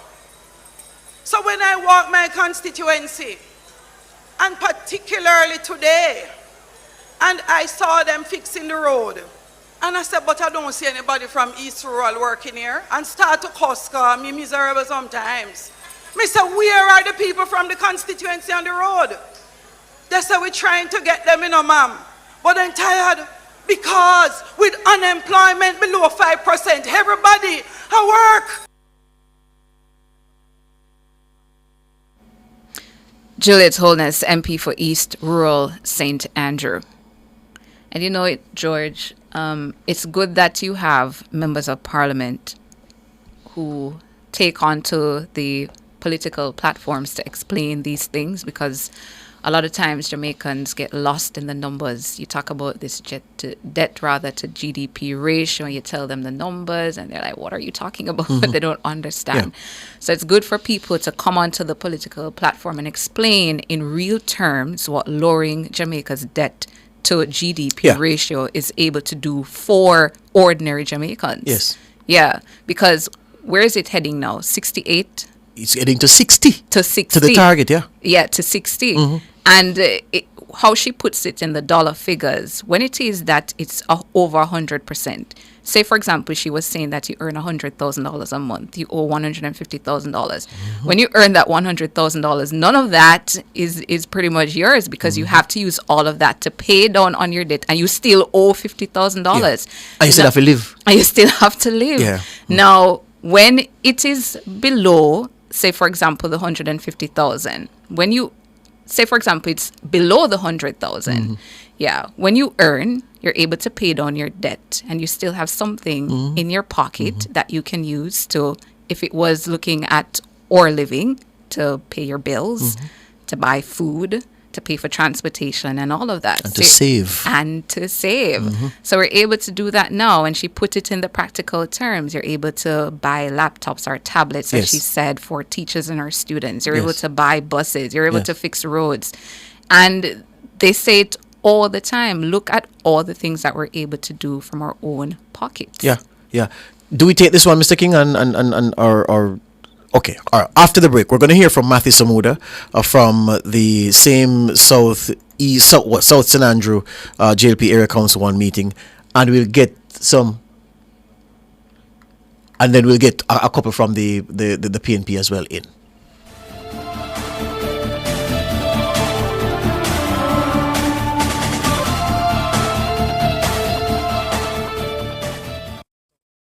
You're listening to Nationwide 90 FM. The time is 7:45. At Hawkeye, our mission is to deliver cutting-edge security solutions to help you keep track of the things you value most. The temperature by Hawkeye is 26 degrees Celsius in Kingston, 25 degrees Celsius in Montego Bay, 22 degrees Celsius in Mandeville. Pedestrians, stay alert. Keep your head up and stay off the phone while crossing the road. Don't be a distracted walker. Every step matters. Look out before you step out. A message from the Ministry of Science, Energy, Telecommunications and Transport.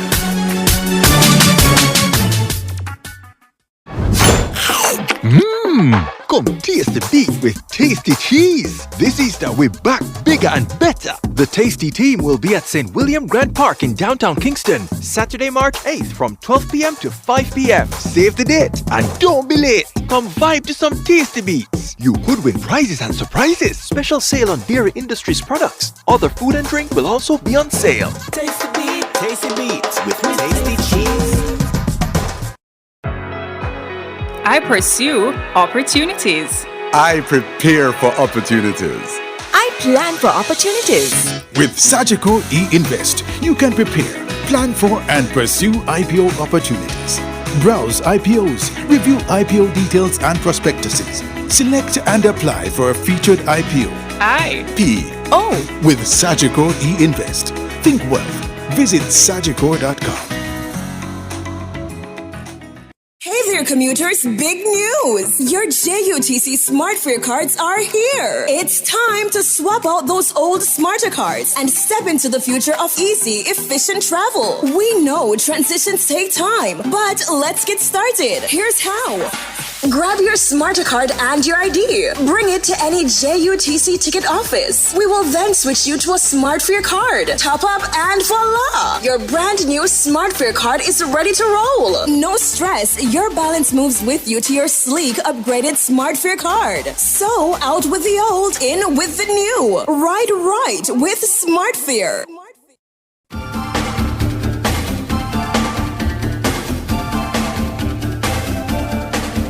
Back with us, time is against us and we want to get in as much as possible. The MP for Northeast St. Anne, the man in charge of water, Matthew Samuda, told the JLP's Area Council 1 meeting that the PNP is bankrupt of ideas. He also said that under this administration, $600 million in debt owed to the NWC has been written off under the amnesty. Now, if that was bad enough, nothing no wrong. If you're in government or you're in a position, acknowledge when something is good. Nothing is wrong with saying that idea is working, that idea is helping people, but I would have do it like this or I would have tried something different. But they refuse to admit that this government is not just active and strong, but is a caring government. When we announced in November at the JLP conference, when the Prime Minister stood up and said it was time to make sure that people felt that care, that they felt that love, and we were very concerned about our pensioners, and were cut off from the National Water Commission system. And he said, it is time we give you an amnesty. We're going to write off those bills for you. We're going to take the burden of that debt off of the backs of our pensioners, off of the backs of the poorest in society. The PNP cuss it. They say it wasn't well thought out. Them said nothing can work like that. I am happy to report, Deputy Leader, Minister of Finance, that as of Friday gone, the Water Commission has removed $600 million off of the backs of poor people, off of the backs of our pensioners, and they have already reconnected just under 3,000 Jamaicans who were suffering. But I go further. 22,000 Jamaicans have already made contact with the NWC. Of that 22,000, I am happy to report that 2,800 of them have already been reconnected. I am happy to report, and I'm giving you the exact numbers, that 3,200 are approved for connection, approved to get the write-off, just need to sign and they'll be connected in the coming week. The benefit. And because we're working through the benefits, because we're making sure that poor people get the help they need, because we're taking care of our pensioners, the Prime Minister instructed on Friday that we should extend the amnesty to help Jamaicans. There are more details to come, labor rights, but that is for Thursday. So I encourage you to remember and to tell all labor rights and all Jamaicans to tune in to the budget speech. But just know that as of tonight is $600 million of debt that poor people and pensioners did have to NWC that we write off, that Andrew Michael Holness write off to take care of pensioners with water. Matthew Samoda speaking in St. Andrew on Sunday. All right. To St. Elizabeth we go now, because the Southeast St. Elizabeth constituency office opened on Sunday, and to mark the opening of the office on Sunday, the PNP had a big meeting. The opposition spokesman on education, Damian Crawford, he spoke about the PNP's plan to fix education. So it is in our DNA to ensure the access to university. And the change in our society is dependent on people having that level of degree. The things that affect our country are not seen in the main in households with degrees.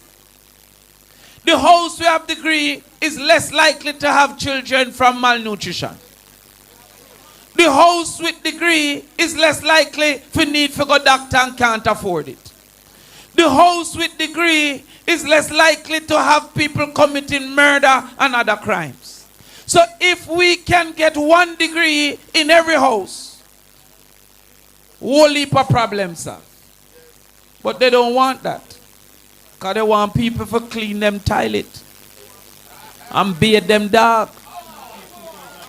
They want people to believe that if you save 2,000, you can buy a Pro Box in 3 years. Because they don't want people who understand mathematics. And so therefore, we are going for 1 degree per household. To achieve that 1 degree per household, we will ensure that every child in school get 1 lunch per day. Because you have children in school cannot focus because they're hungry. I tell you that I teach mathematics, and when I say the area of a circle is pi r square, some picnic no hear nothing but r square, him only left a pi. Him hungry to the point that when you say pie, him say what kind of pie? Pecan pie? Apple pie? What kind of pie? Hershey pie? Him no hear nothing about the R square. So we say 1 meal per child per day in school. And not the different meal where them a disrespect park program children with. That when them give you the meal, you have 1 piece of chicken foot and 2 chopper peas. No consideration for nutrients. And you get it 3 days out of 5 days. And then charge you $100 for it. So already we win labor right. because they're giving some people $400 a week. We are give them children $400 a day. 1 degree per household. Damien Crawford, the opposition spokesman on education. Then it was the turn of the man who is set to represent the PNP in Southeast St. Elizabeth come election day, Norman Scott, who said, look, the sitting MP, the JLP's Frank Witter, has done nothing to develop the constituency. But I'm glad that the people of Southeast St. Elizabeth say they don't matter where you come from. What they matter is that we are PNP. And they're going to show them people there that because they believe in the People's National Party, they're going to return Southeast St. Elizabeth in the column of the People's National Party. And that's what I'm concerned about. I'm concerned about after 9 years, going into 10 years, what has happened in this constituency. Last week and the week before, we saw the people, the farmers of Southeast St. Elizabeth, crying out for help because the persons who farm potato and farm tomato, it's leaving in the field to rot. And so they think the time has come when they need an MP who will fight for them. And I'm sure, comrades, you heard the speakers before tell you that I'm a fighter. Don't worry about the billboard that they want to take down. Because it must be a reason why they think that the billboard is of so much importance to them. And it is against them. What I do know, comrades, I'm here to stay. I'm not going anywhere. And don't care what they try. I will be walking from Cribis to Corner to meet with every People's National Party voters to tell them why I am coming. To tell them about the plans that I have for the young people. To tell them that Comrade Damien Crawford, when he becomes the Minister of Education, we will be walking and opening every community center that they have closed, because we are going to be training young people to make them marketable. Marketable, to make them skilled and employable, to make them know that it's not only the farm can take them to foreign, but when they have the skills that they will get from Heart NTA when they get to level 3 and 4, the employers will come to this constituency to recruit them. They don't have to go to East Street, where some people are going to look at them and decide whether or not they're going to accept them. But the employers will come from foreign to come here and recruit them, because we're going to train them in skills that are marketable and employable, and that they can make their own money, comrades. That is what I am here to do. Well, styles are different. Norman Scott there, speaking to comrades in Southeast St. Elizabeth, and as a person was reminding us in the chat, the JLP, they were in Southeast St. Andrew, 51 Arnon Road at the YWCA. So you heard from both camps there. The political hustings should be where you go and you energize the crowd. So if you don't have it, then, but not everybody is an energetic speaker. So if you're not an energetic speaker, drink a Red Bull before. If your coffee is your thing, you're a stimulant, yeah, man. And yeah, let me not go the Sacrament route because across Jamaica time now. We expect everybody heading into the day of election when they go up on their political platforms. Yeah, man, energize your base. Man. Yeah, speak with passion and convince people that what you're saying is where they're supposed to go.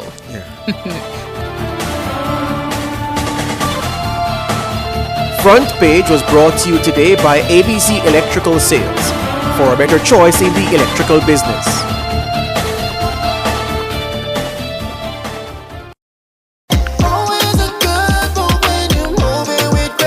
The time by Grace Good Move is 8 o'clock. Success, powered by learning. The temperature, brought to you by Sandals Corporate University. Come grow with us, is degrees Celsius in Kingston, 25 degrees Celsius in Montego Bay, 22 degrees Celsius in Mandeville. From the mountainside to seaside, countryside to townside, inside and outside, it's across Jamaica this morning.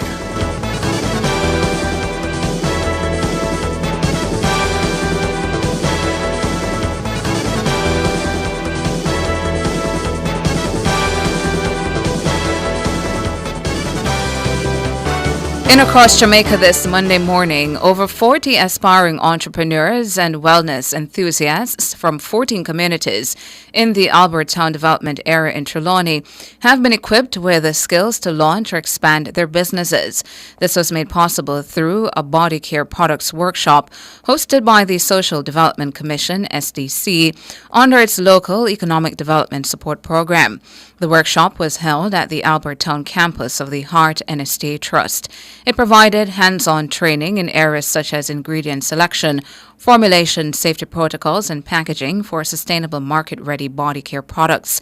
Participants are also trained in writing business proposals to assist them with accessing grant funding. The recent workshop was facilitated by owner of Super Shea Enterprise, Dorcine Jennings, a previous beneficiary of the SDC program. Two 15-year-old boys from Christiana, Manchester are facing charges of wounding with intent. Police say the charges are related to an incident which occurred on Main Street, Christiana, in the parish last Thursday. Reports from the Christiana police are that about 1:30 p.m., the complainant was walking home from school in the company of a friend. Upon reaching a section of the roadway, they were approached by a group of boys. The group included both accused, who were armed with boards and knives. It's alleged that an argument developed between them, during which the accused teen boys hit the complainant all over his body with the board and stabbed him in his right side. The complainant was taken to hospital and was admitted in serious but stable condition. The teens were arrested and jointly charged on Saturday. Detectives assigned to the St. Mary Criminal Investigation Branch on Saturday slapped a man who previously escaped custody with a slew of charges. 22-year-old Nolando Atkinson of Boscobel Heights in the parish is facing charges of shooting with intent, possession of prohibited weapon, unauthorized possession of ammunition, using a firearm to commit a felony, and assault at common law. The charges stem from an incident in Wood Park Gale in the parish on Friday, March 7. The Port Maria police say lawmen were conducting a snap raid in the community of Wood Park in search of escapees from the Orocabessa police station. They say that shortly after 6 p.m., two men were seen at a premises, one of whom pointed a firearm and opened gunfire at the police. The team took evasive action and returned fire at the men. During the encounter, Atkinson was hit in the lower left leg and fell to the ground. The other man escaped. Atkinson was identified as one of the men who had escaped custody. He was taken to hospital where he was treated and later escorted back into police custody. The police say his accomplice is still on the run and is being urged to turn himself in. And that's it for Across Jamaica for this Monday morning.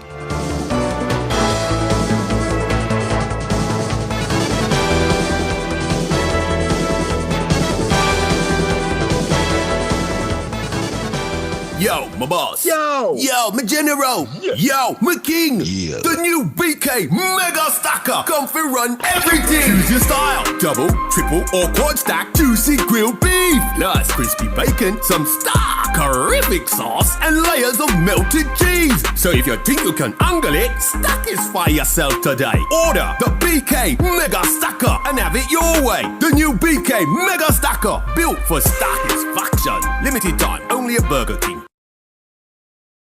The University of the Commonwealth Caribbean Roadshow, the roadmap to your future. Join us for fast and easy registration, informative sessions, one-on-one guidance, and more. Look out for us on March 11, Port Antonio, March 13, May Pen, March 14, Morant Bay, March 18, Mandeville, March 21, Ocho Rios, March 25, Montego Bay, and our last stop, March 28, Halfway Tree. UCC Roadshow, the roadmap to your future. You don't want to miss it. Visit www.ucc.edu.jm for more details. Win with love.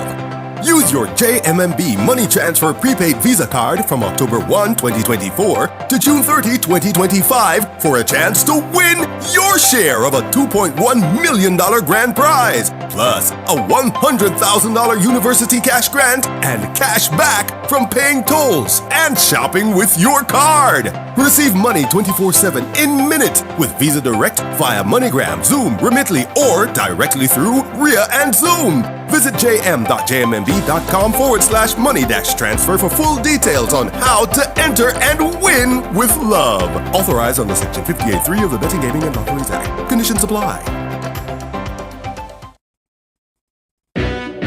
Calling all tradesmen, small contractors, skilled workmen, and small entrepreneurs. Whether you want to start or expand your business or get equipment for your projects, Total Tools will help you tool up and expand your business. Get up to $500,000 to borrow, up to 2 years to repay, and interest rates as low as 3.99%. Come for your loan to get your tools. Offer ends June 2025. Visit Total Tools in Kingston, Ocho Rios, and Drex Hall to get a loan for every tool and every trade.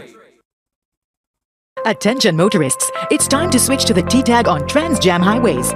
Our automated T-Tag lanes reduce the cost of managing cash at our toll plazas, and drivers of Class 1 and 2 vehicles who use the T-Tag pay a lower toll fare than those who use the manually operated toll booths. They also get their 10th trip through any toll plaza free. The T-Tag makes it quicker, more cost-efficient, and safer for our customers. So switch to the T-Tag today and experience the convenience. T-Tag packages are discounted to only $1,500, including a $500 toll credit from now until March 31st. Since 1995, we've been your go-to source for everything related to billiards, amusement machines, and electronics. With locations at 1A Lindsay Terrace, Kingston 10, and the Village Plaza, Big Bridge, Savannah, Lamar, we offer top-quality pool table parts and accessories, cutting-edge gaming machines, and more. We also specialize in assembly, sales, and service of amusement machines. We provide unmatched customer service, expert solutions, and products tailored to your needs. Who are we? We are Eclipse Enterprise. Telephone 876-960-3891.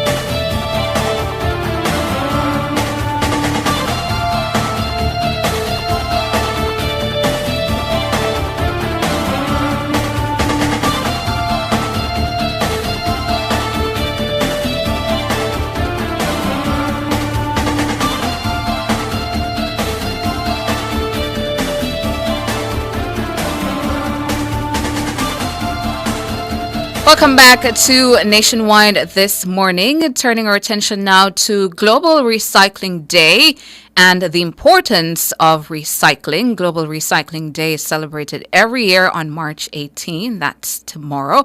Global Recycling Day is an annual event that aims to raise awareness on the importance of recycling and encouraging people to take action to reduce waste and protect the environment. The day brings together individuals, organizations, and governments from around the world to promote sustainable practices and highlight the benefits of recycling. With Global Recycling Day just around the corner, we're joined by the Operations Manager at Recycling Partners of Jamaica, Leon Dixon, who will share insights on this year's activities and why recycling remains a crucial issue. Good morning to you, Leon. Hi, good morning, Tana. Thanks for having me. And thank you so much for joining us here on NTM. Talk to us now, Leon, about Recycling Day or global recycling in general and why it's important. All right. Okay, Tana. As you've mentioned before, Global Recycling Day, it's observed on March 18th every year, and it highlights the vital role of recycling in preserving our planet's resources. So this year, Recycling Partners of Jamaica, we're hosting a community engagement event at our depot in Naga Head, and that's in Portmore, as everybody should know. So at that engagement event, we'll be featuring interactive activities, giveaways, and educational talks to encourage sustainable waste management. I should mention that Recycling Partners, we are focusing more on plastic bottles, and that's type 1 and type 2 plastic. So we have a theme this year. It's called Sort It Out, Clean Up Jamaica, one bottle at a time. Sort it out, clean up Jamaica, one bottle at a time. Exactly. Yes. So what we're doing, we want to focus, and drive greater community involvement in recycling plastic bottles, increasing awareness of our efforts, and of course celebrating some of our key contributors in our mission. Something I learned, I believe it was late last year, is that because I only thought that it was the bottles that you get beverage or water in that could be recycled. No. So I just heard you mentioning type 1 and type 2. Yes, bottles. That's right. So it's not just bottles with your detergent can also be recycled. You can also drop those off in your bins. That's right. Detergents, lotion, the bleach bottles, any plastic bottle from it has type 1 or type 2 on the bottom of it. Sometimes it might be on the side or on the bottom. You turn it over, you see that little recycling triangle. It would say either 1 or 2. So those are the ones that we will recycle. We will take. So what happens to the type 2s? What happens to the lotion bottles, the detergent bottles? What does the recycling partner do with those? Okay, well, what we do, we collect them, we sort them because and we process them, which is really just baling them and then exporting them. That's what we do. We don't do further processing in Jamaica just yet, but you will hope to do that in the near future. So you said you're having a forum to mark the day. That's tomorrow? That's right. Okay. At our Naga Head depot, right? So what we're doing, we're going to have a corporate sorting competition where we'll have teams who will compete to try and sort the bottles efficiently. We'll have a demonstration, probably showing the process of what we do in our recovery process, and we'll have a bottle drive encouraging the public around the Naga Head, Portmore area to come and bring in their plastic bottles for recycling. Right, because I was just about to ask how the public can get involved in the day. Yes. Well, what they can do, as I said, they can come and bring their bottles to the depots, not just at Naga Head, but at other designated centers. If they go to our website, that's recyclingja.com, there will be a list of all the designated collection centers.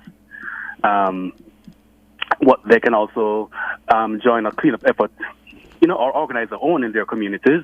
I know, for example, the Western Parks and Market, they're organizing some things over that side in Montego Bay, and St. Anne is organizing something as well. As I said, also, you can just basically just support our sustainable products and support businesses that prioritize recycling because, every small action counts. For example, you have some supermarkets where you see our recycling cages. Support those supermarkets because, they're dealing in recycling. And encourage if your supermarket doesn't have one, encourage them to get a cage to facilitate recycling. Yeah. Because what we want to do is to make it as convenient as possible for persons to recycle their bottles. So every little place they go, their church, their schools, their business places.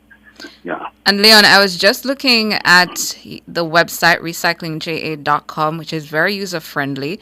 So for listeners or viewers, as you pop onto the website, you'll see two bars. One of them says register to become a vendor or recycling locations. When you click on recycling location, it brings up the map of Jamaica.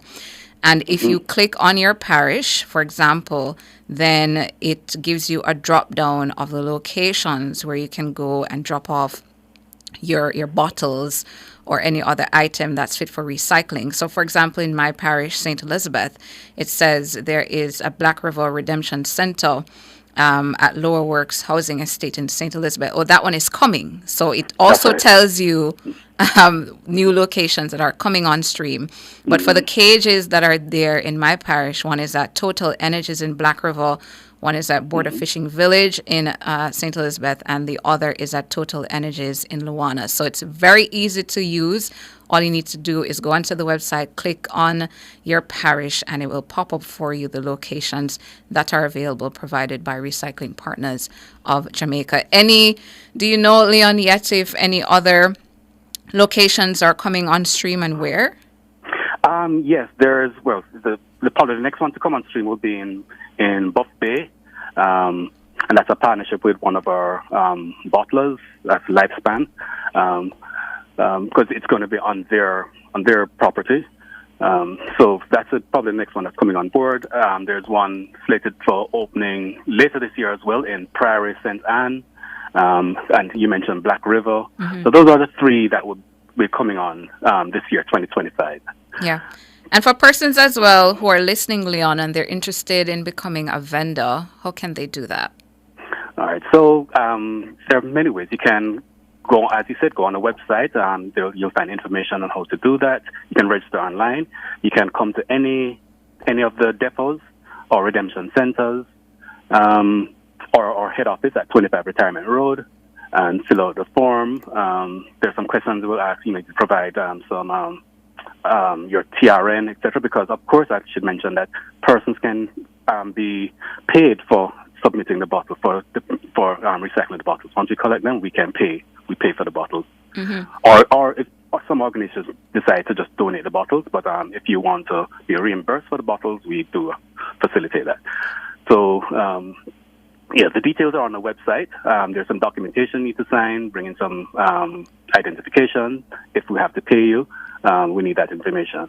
And I know that last year we were told by Recycling Partners that they were working on a platform where persons wouldn't have to go into a remittance agency, for example, to collect their funds or visit your locations to collect their payments.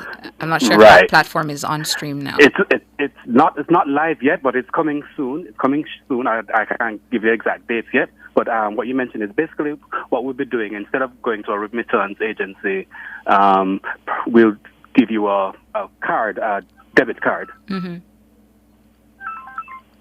Yeah, we'll give you a debit card, and once you're paid, the funds will go to that card. So you can use that any ATM machine. You can use the shop online, any supermarket that accepts debit cards.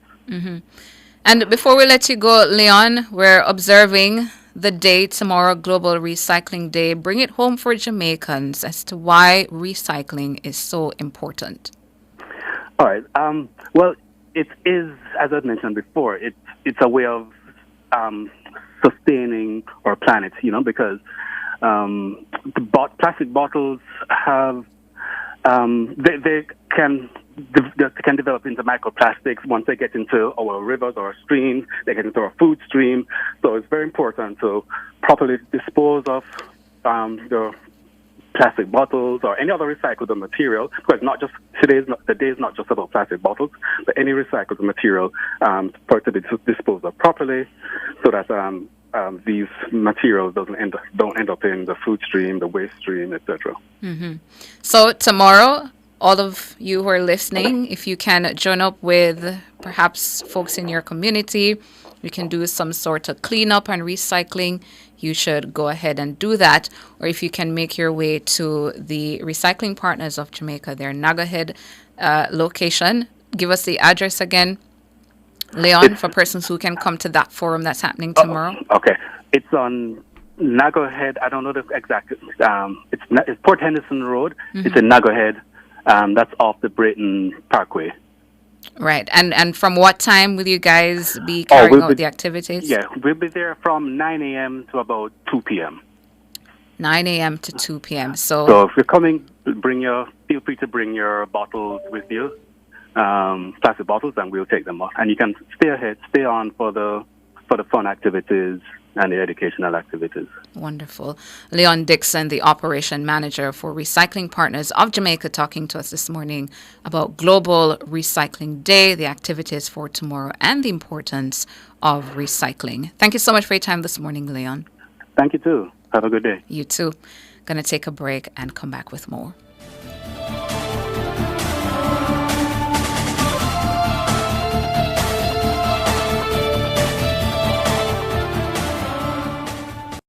Apply for your NHD refunds at nhd.gov.jm or via the NHD app. Do not click on any links offering to help you. The time by the NHD is 8:19. Fontana Pharmacy has a wide variety of items from pharmaceuticals, household, cosmetics, toys, and more. The temperature by Fontana Pharmacy, it's all good inside, is 28 degrees Celsius in capital city Kingston, 27 out west in Montego Bay, and 23 degrees Celsius in Mandeville. Digicel, live life your way, no free what? Digicel postpaid. With Digicel postpaid, it's all about you. Sign up or pay your bills to stay active for a chance to win a luxurious all-expense paid trip for two to Royalton, Antigua. With round-trip flights on us, every week you could win exciting prizes. Event tickets, gym memberships, spa packages, excursion adventures, restaurant vouchers, and more. When you opt in on the My Digicel app, life your way starts now with Digicel. Better connected. Promotion ends March 31. Authorized under Section 58.3 of the Betting, Gaming and Lotteries Act.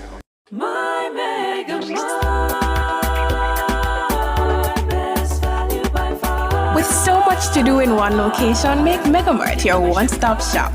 Pick up your groceries and houseware needs, grab a bite and pay some bills, fill your prescriptions and see the beauty products in our pharmacy. All in one amazing location. My Megamart, the best value by far.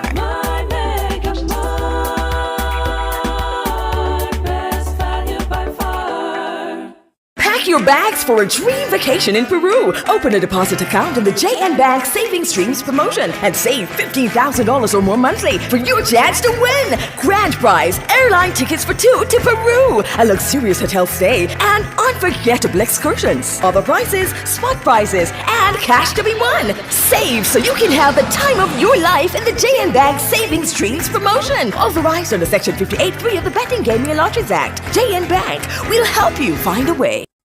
The University of the Commonwealth Caribbean Roadshow, the roadmap to your future. Join us for fast and easy registration, informative sessions, one-on-one guidance, and more. Look out for us on March 11, Port Antonio, March 13, May Pen, March 14, Morant Bay, March 18, Mandeville, March 21, Ocho Rios, March 25, Montego Bay, and our last stop, March 28, Halfway Tree. UCC Roadshow, the roadmap to your future. You don't want to miss it. Visit www.ucc.edu.jm for more details.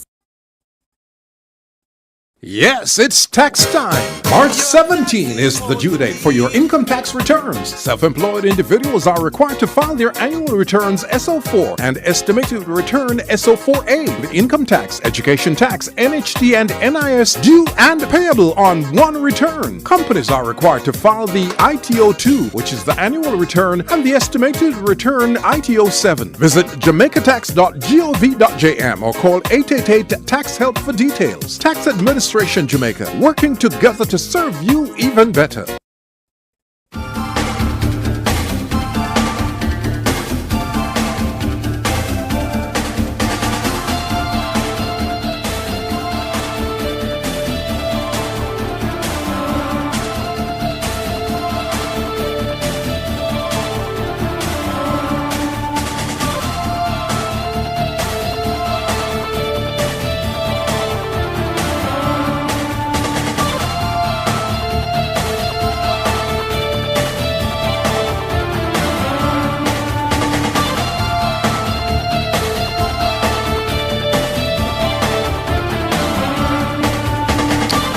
Time now for the discussion, important discussion on Teal Month. The UWI is observing Sexual Harassment Awareness Month with a series of events aimed at educating and empowering students, staff, and the wider community. The Teal Month activity seeks to foster a culture of respect, accountability, and zero tolerance for harassment on campus. To mark Teal Month, we're being joined by Coordinator for Sexual Harassment Complaints for the Sexual Harassment Complaints Unit in the Office of the Campus Registrar at the UWI Mona, Professor Karen Carpenter. Good morning, Professor. Good morning, Professor George. How are you? I'm very much, and thank good you. morning, Tona. Don't worry, I'm here alone. Tana slipped out. Oh, she slipped out. Okay. One man against the world. Right. So, Professor Carpenter, Teal Month. Did I get it right? It's TEAL That's month? correct. You're quite right. What is loaded into the month? Okay, so the color teal is a kind of aquamarine color, and it's associated with the prevention and protection against sexual harassment. And this month is a culmination, of course, of things such as Her Story Month, Women's Day, and marks 1 year since we, UWI Mona, launched our sexual harassment prevention and protection policy, our updated policy. So in this month, we're trying to bring greater awareness, as you said, to everyone who is a stakeholder on our campus regarding the issues that we're dealing with in sexual harassment, the 9 types of sexual harassment, how to report sexual harassment, and who you can go to if you feel you've been sexually harassed. So we started with last week. We had a pop-up, a takeover of the campus facilities by our students. And I want to commend the UWI student body. They have been absolutely amazing. We started training last year. We sensitized 200 students, and we've trained 80 student peer advisors who've gone through intensive training and have been certified as peer advisors through our course. And they are popping up all over campus, wearing their teal badges, supporting the teal campaign, and informing members of staff and students as they pass by through the faculties about what the law says and what UWI does to uphold that law. So we're really very proud of the efforts our students have made. What are the activities you have planned for the month? So for this week, we have, apart from the pop-ups last week, this week we have a reading on the lawn on the 21st, where members of staff and students and people passing by can come and sit with us on the lawn and have a reading around sexual harassment prevention and protection, and they can ask questions, and it's very informal, sort of conversational. We also are doing our teal human ribbon on the lawn. So you'll see droves of people dressed in teal gather on the lawn, and we do that overhead shot, which we can use over and over to promote this prevention and protection activity. We continue to train staff, we continue to train students, and we have, I don't think most people know that we have about 20,000 inhabitants of the campus daily. So we're a little village. And so we have to get the whole village on board, as many people as possible, recognizing that this is a gender-neutral act. It doesn't matter the direction of the harassment, male to male, male to female, female to male, and female to female. And we are about making it safe to come to work and for you to enjoy working in an environment that's free from toxicity. Yes. You said something earlier about the 9 different types of sexual harassment. Yes. I wasn't aware of that. Can you tell me about the 9? Well, let's see how my memory is. Yes. Yeah, man.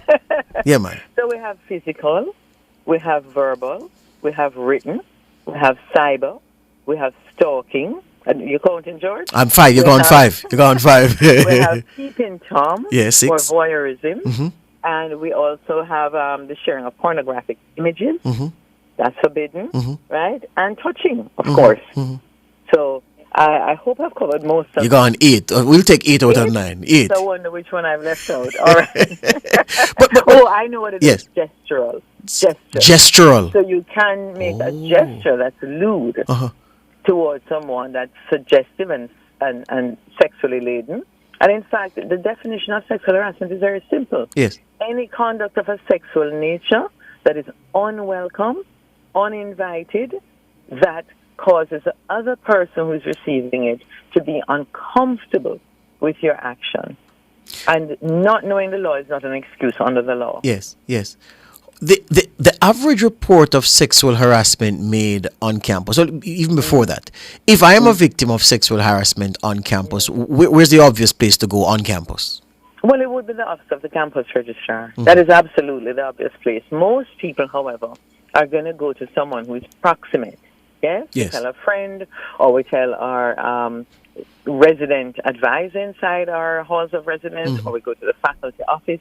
And that is why we have both staff and students trained in receiving those kinds of complaints and directing the person towards our sexual harassment complaints office. We have a online platform where you just click, make a report, and we deal with it confidentially. And that's a very, very important thing. Yes. We have to be confidential about these matters because it can damage both reputation and people can be re-traumatized by the retelling of it. We don't want this to be office gossip or classroom gossip. Yes. And the issue of limitations, Professor Carpenter, someone says, you know what, 2 years ago you made this gesture, I was very uncomfortable. Then every time I see you, remember, I'm reporting you now. Is there a limitation on any reporting like that? Well, actually, under the law, you have up to 6 years to report an incident. And I want to also caution that our policy, the university policy, which was updated last year, allows for various steps, George, in reporting the matter. So it's not that every matter that is reported will rise to the level of disciplinary action or will go to the tribunal in the Bureau of Gender Affairs for court action. Some actions require intervention.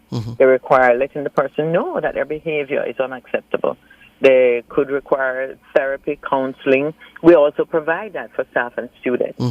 So anybody who's a victim of sexual harassment at the UMONA is entitled to come in and ask for psychosocial support. We offer that from you fill out the form. We ask you if you'd like it. And you could say no at the beginning and change your mind, and we will still offer it. What if someone is accused of sexual harassment, Professor Carper, and I'm talking within the UA village now, accused of sexual harassment, there is due process that follows, and at the end of that process, it is found that there is no case to answer. But the person who was accused says, well, you damaged my reputation because so-and-so people knew that I was under investigation and I want justice. Do you facilitate that kind of thing? What happens in that situation? Okay, so I would start by saying, yes, the UE disciplinary procedures themselves have redress built into the procedures. Yes. But I would also say, yes, the person's reputation may have been damaged, but again, containment. There are so few people who look at the case under our present system that is, unless you, the person, or the complainant, unless you share that information, we don't share the information. So it is highly unlikely, unless you have done so, that someone outside of the designated officers, of which there are only 4 layers, only 4 people will have seen your complaint in a population of 20,000. And these are all designated officers. But yes, I appreciate that people's character, they've been solid. Sometimes people want an apology. You know, it's important to ask each person in their own situation what redress looks like, and then look at our labor laws and our internal policies for discipline, because all 3 are important. Excellent. How can the public participate or help the effort this month and beyond, Professor Carpenter, as I wrap up? Well, I would encourage, I always say I would encourage people from the bar to the boardroom to become aware of the Sexual Harassment Act. It's called the Sexual Harassment Prevention Protection Act 2021. It's written in plain language, because if you come on our campus, either to deliver something, collect something, transact business, you become a stakeholder. And we want you to know from you enter that gate that we are really enforcing a zero-tolerance policy. We don't want you to come on our campus and fall foul of the law. So inform yourself. The law is in very plain language. It's very accessible online, and I encourage everyone to read it. It really is an easy read for anyone who's interested in having a healthy workplace environment. Yeah. Not anecdotally, I know you're a woman of research, but based on reports, is catcalling an issue on campus these days still? Well, I think you will always find that human beings behave in the ways that they're accustomed to. And every year we welcome new staff, and certainly we welcome new students every year. And we have to socialize them into the culture of the youth Mona. Yeah, so people do come with their own habits and behaviors. And we have to make them understand what's permissible on our campus and what is not. Hear you on that. Professor Karen Carpenter, Coordinator of Sexual Harassment Complaints Unit in the Office of the Campus Registrar at the Mona campus of the UWI. Thank you this morning. Thank you, George. And also, Tona, have a great day. Yeah, man. You're welcome. All right. Break time. More after these.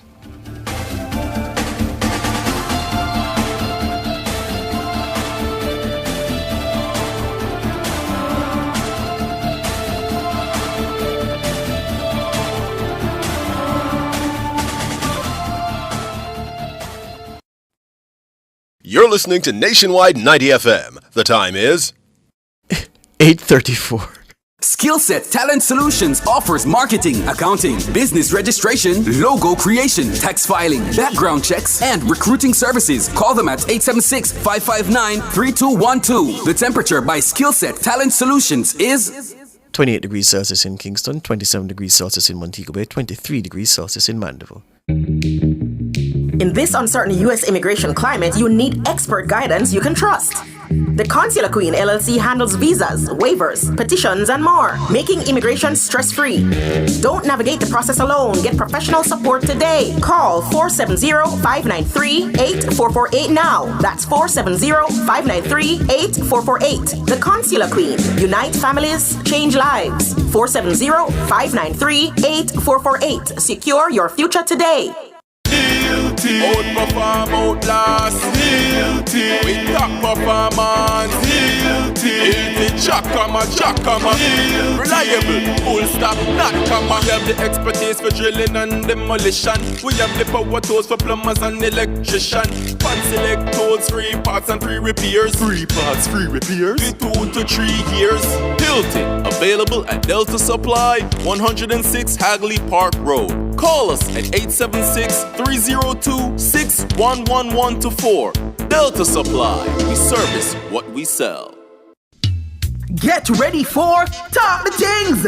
A night of captivating poetry and storytelling at Jamnesia Surf Club, Bull Bay, St. Thomas on Saturday, March 22 at 6 p.m. featuring incredible performances by award-winning talents like Joel Jawara Ellis, Kwame McPherson, Britton Wright, Casey Garvey, and many more. Tickets are only $1,000. Get yours now at buzzworld.com or contact 876-542-5943. Don't miss this unforgettable night of talent, creativity, and culture. Produced by Jaiko Professional Poets. Sponsored by Nationwide 90 FM.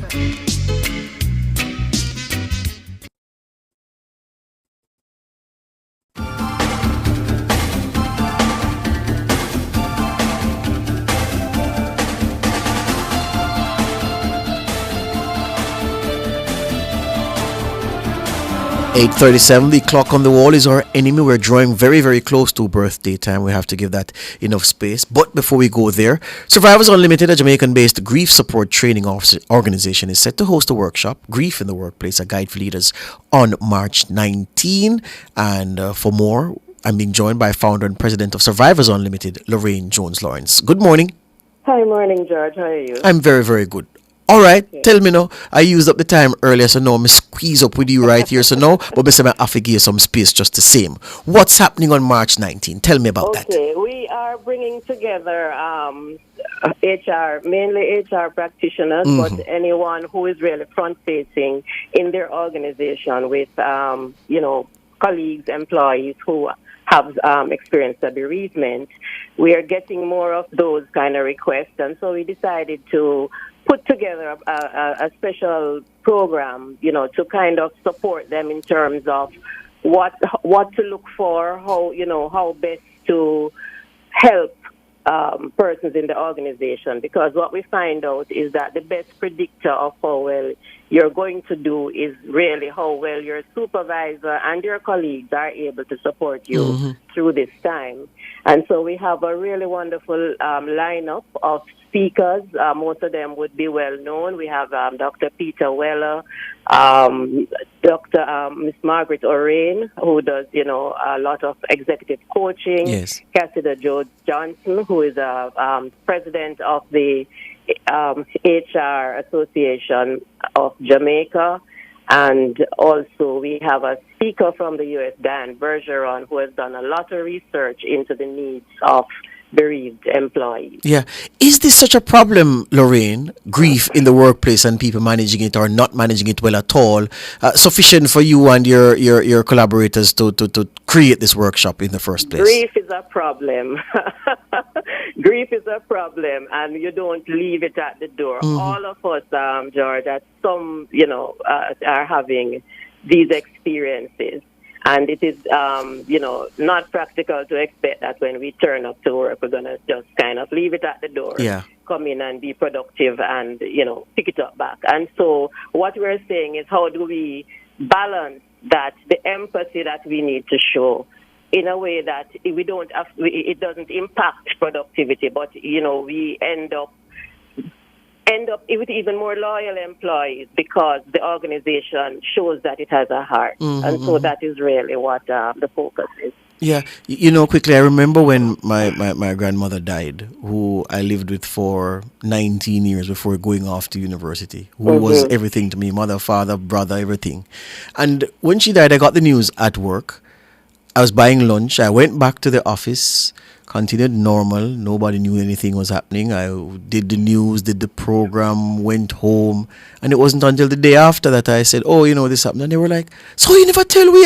But I just never felt that there was anybody who I would share that with who would, help me to manage it well. It would be all kind of running up and down, which I wasn't in the mood for. So I just never said it. Perhaps it is that if I knew that someone was trained at the appropriate level, I'd be perhaps more willing to share, and people like me would share in the moment.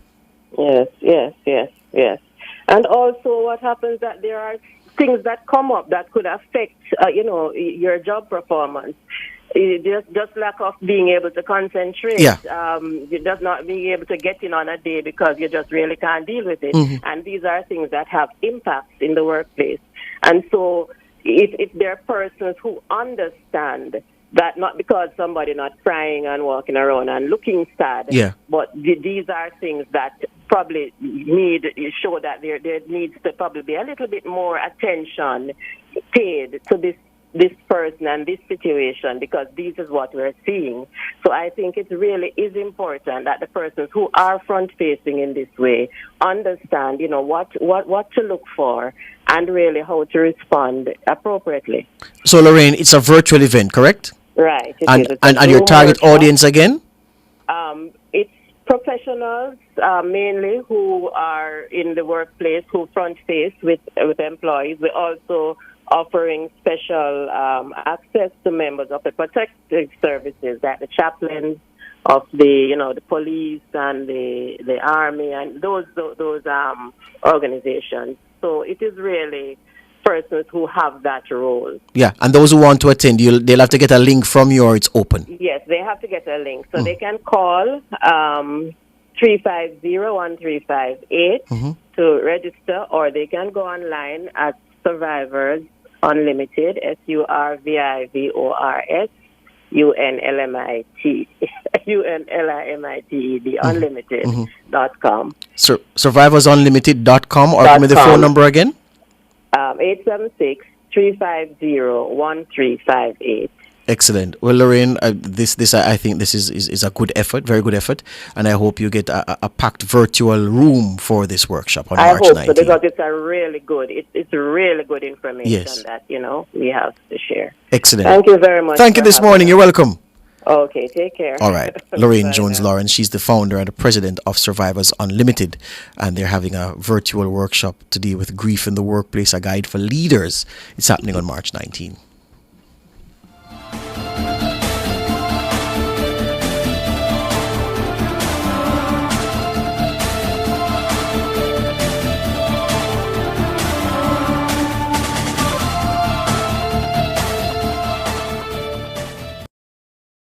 Jamaica's Spark program is investing $45 billion to improve roads, water, and telecom. Better infrastructure for a better future. The time by Spark is 8:43. The Birthday Club is brought to you by Burger King, the best tasting burger under the sun.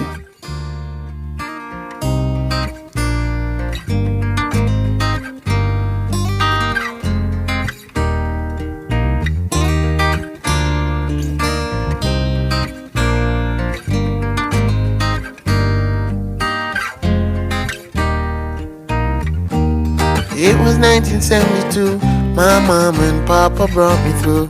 Back then I was the favorite, so they say. Even though he was way before his time, I knew every Nesta Marley line. You know that Peter Touch was fly, them diamond socks and corduroy. Fast forward to 1981, my dad moved on and so did I. Inside I kept his songs alive. So they say I'm a lone soul, living in the body of a 9-year-old. Guess I've been here before. I'm an old soul, tribute to the ones who made it all possible. Inside me a legacy lives on. It's now 1991. This was the year after graduation. Shabba Ranks was on the radio station. I played some songs for Mama Ritz. I had that girl from round the way. UB40 was on replay. I can't forget that holiday. Marvin Gaye stole her heart away, and I had to learn the harder way. She'll always be a part of me. It's until I met that Mary Jane. Old legends reincarnate. I'm an old soul, living in the body of a 12-year-old. Guess I've been here before.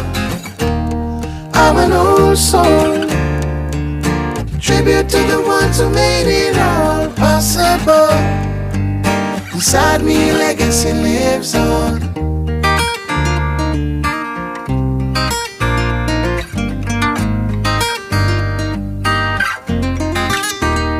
I'm an old soul, living in the body of a 12-year-old.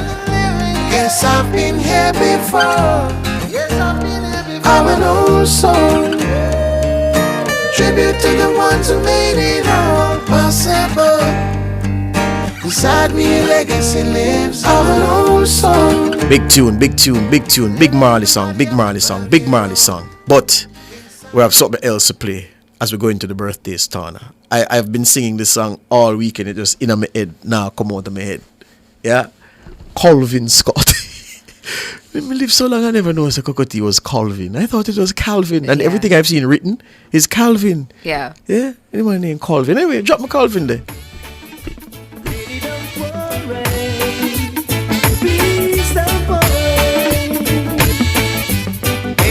Good man to know. Good man say. Let's meet some special place, some special time of year. Down in Montego Bay. Down in Montego Bay. Some place where the wind blows and the seas come rushing ashore. Down in Montego Bay. Down there in Mobay. With sunshine and blue skies, you'll feel the wind come blowing in your life. In your life. With sensei and roots wine and reggae music playing all the time. All the time. What man say? Jamaica is so fine. Let's meet some special place, some special time of day.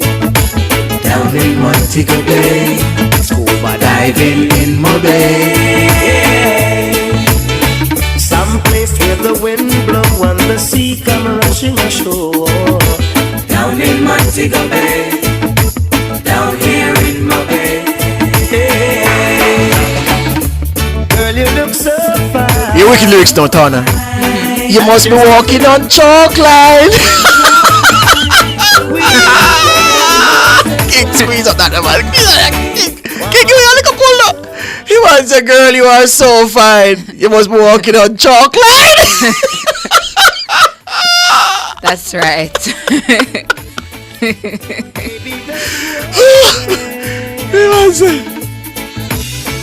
Let's meet some special place, some special time of day. Down in Montego Bay. Down in Montego Bay.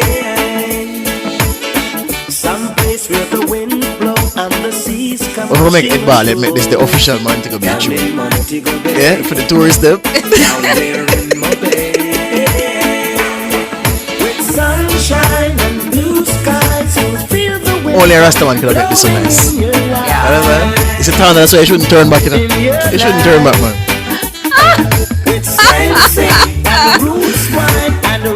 As Marasta Virgin Yami Bolo from Dola Church Pen, yeah man, yeah? Johnny would have said, the liberty is the key.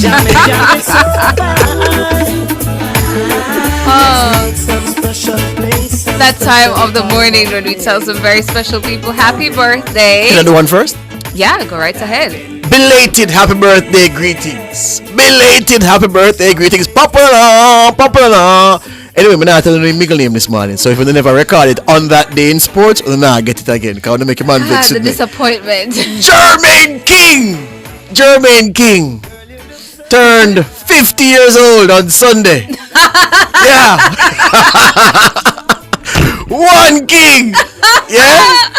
This very little boy. You understand? From up the hills. Yeah, Mr. King. Boy, for all this time that I've known you, boy, you've been a soldier. And you continue to be a soldier. The big 50. Yeah, man. 50 years old on Sunday. One king. One king. Mr. King. Mr. King. Belated birthday greetings. May we get some to you, protection Mr. from King. Mr. King, please?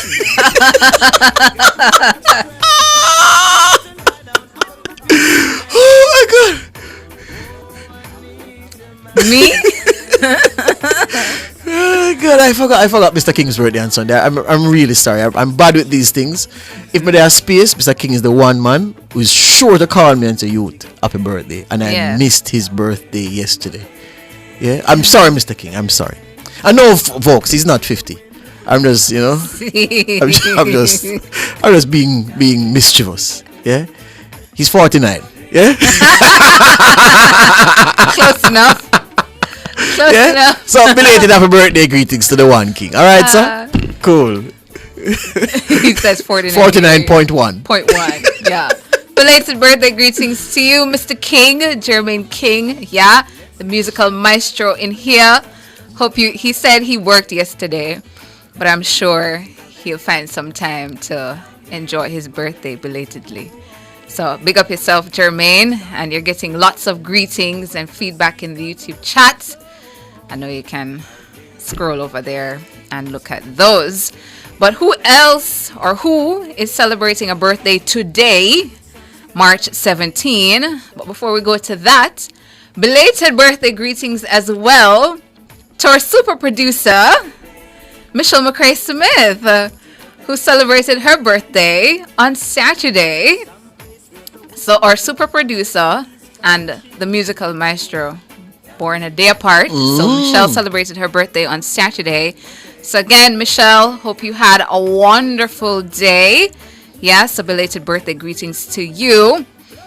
And for today now, I'm on today now. Who is celebrating a birthday today? Well, one delayed one as you find it. KT Buelo says, "Bless up George. Please shout out happy belated birthday. Sunday it was to my middle child, Robin. Goodness and mercy all her life shall surely follow her." So Robin, goodness and mercy, Robin, your mom says, shall follow you all the days, and in God's house forevermore her dwelling place must be. So in God's house forevermore your dwelling place must be, and goodness and mercy shall surely follow you all your life, is what your mom says. So Robin, belated happy birthday greetings to you coming from your mom. All right, over on Facebook, happy birthday greetings going out to Mark Stevenson. Happy birthday as well to Anna K. Holas, Arlene De Castro. Happy birthday to you. Wishing for you a great day.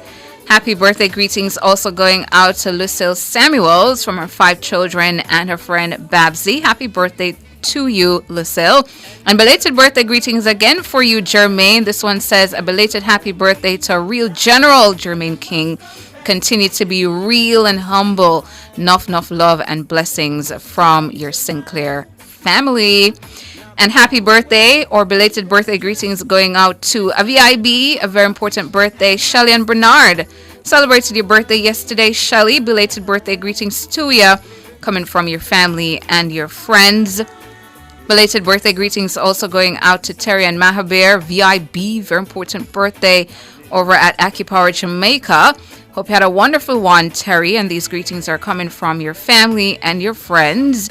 And yesterday as well, Ed Barnes, it was your birthday. Is it that Shelby birthday? Yeah. Damn, if I call him, man. If I general that, man. I Yeah. just be a general, man. If I call him. VVIB. Yeah, man. Very, very important birthday. Belated birthday greetings to you, Ed. Hope you had a wonderful day. This one says, Real General, big up yourself. Diana Dobb on the YouTube, well, in the YouTube chat says, happy birthday to my darling husband, Patrick Shaw, from your wife, Diana Shaw. So Diana Shaw sending greetings to her darling husband, Patrick. And she sent the heart emoji and the heart eyes and the cake. So the cake off a cut. I'm not asking nothing more. Scrolling on down, Lorna Pinnock sending birthday greetings to co-worker Stacy Douglas from the Big Yard crew. So happy birthday to you, Stacy. Enough love to you, coming from Lorna Pinnock and the Big Yard crew. George Walter sending belated birthday greetings to Tony and Joseph. Celebrated a birthday on Friday. So belated birthday greetings to you, Tony. Hope you had a good one. Greetings coming from George Walters. And Becca Grant sending happy birthday greetings to her father, Neville Grant. Wishing you many, many more years, my daddy, she says. Greetings coming from your wife and your 4 children. Enjoy your special day. And Jolene Sterling says, happy belated birthday to Josephine Thomas. She's the most helpful person I know. Greetings coming from Joan and Gerald and Jolene. They say your birthday was on March 15th, so Saturday. Josephine Thomas, belated happy birthday greetings coming to you from Joan and Jolene. Melissa Williams sending happy birthday greetings to Sister Verna, wishing you another filled year with happiness, good health, and wealth. May blessings of the Lord be with you always. I love you. So happy birthday, Sister Verna, coming from Melissa Williams. And Lawrence Townsend sending happy birthday greetings to his firstborn, O'Shane Townsend. A very special happy birthday to you, O'Shane, from your dad, Lawrence Townsend. And Arlene Rose sending happy birthday blessings to Dabion Lawrence in Portland. Happy birthday to you, Dabion, from your friend Arlene. Wishing for you a great day as well. Who else is on the B-Day list? Scrolling on down. You did Melissa Williams already, right? For Verna? Okay, good. All right. Have you seen Diana Dobb? Yeah, man, I did that one. All right. But And Tana, Josephine Thomas? yeah, man, I did that one. All right, cool. Another day, Tana, I told you how the birthday boy nearly lose him hand. His hand? Yeah, but even like, I'm tell the story, so I have to tell it off here. Come on, I didn't cut my mic. Listen, I'm just trying to remember Jeremy's middle name. I'm just trying to remember. No. I'm just trying to remember Jeremy's middle name. No way, yourself, man. Tana, one day, man, the man a reason. How much money can I offer you, George? Wait, everything is a price, though, Tana. Everything is a price. So, King, hold on, I could negotiate a payment now. Make Tana give me a piece of money and, you know? Shall we say NDA? And they're weird. I can tell everybody. That's the reason. I can't believe that's such an important thing you didn't write it down. But we can't tell you Come again. on. We can't tell you. It was in Tell the you one WhatsApp time, man. group for a while. I forgot to screenshot. Yeah, but another day, me tell you what the man nearly lose his hand in our own house. Oh, All wow, right, dude. If you're celebrating your birthday today, happy birthday to you. And if it's your anniversary, happy anniversary to you as well. A final one I'm seeing here, Mary Jane, sending belated birthday greetings to Sharika Drummonds. Celebrated your birthday yesterday, Sharika. So belated birthday greetings to you coming from your cousin.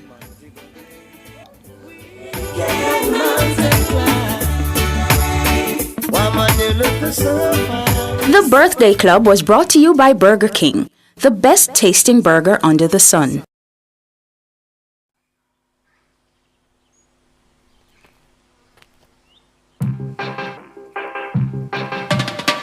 Every time you take one step, something pulls you back. But you get back up each time you fall. Wicked people and bad mind lurking in the dark. But I have no fear, I walk with Jah. Turn the world off and turn the music on. Just light up another one. Relax and just close your eyes. Natural mystic is in the air. But man is I have no fear. Everything is gonna be alright. A little cottage in the grill, you can't find that. Or out of time. No, we're gonna play that this week. We're gonna play that this week. Big tune, one of my all-time favorites. We gotta go. That's about it for the show. Thank you so much for tuning in to NTM. Thanks so much to our technical operator, the musical maestro, Jermaine King. Thanks so much to our super producer, Michelle McRae Smith, and our super editor, Kimon Thompson. Up next, the Consumer Hour with Norgay Banton, who's waiting in the wings. And at 10, Cliff Hughes Online. I'm Tana. And I'm George. Good morning. Good vibrations everywhere. Feel it. You've just heard Nationwide this morning on Nationwide 90 FM. This is what I sing. Turn the world off and turn the music on. Just light up another one. Relax and just close your eyes. Natural mystic is in the air. But man is I have no fear. Everything is gonna be alright. Fearless and fair. Nationwide 90 FM. Talking about transportation.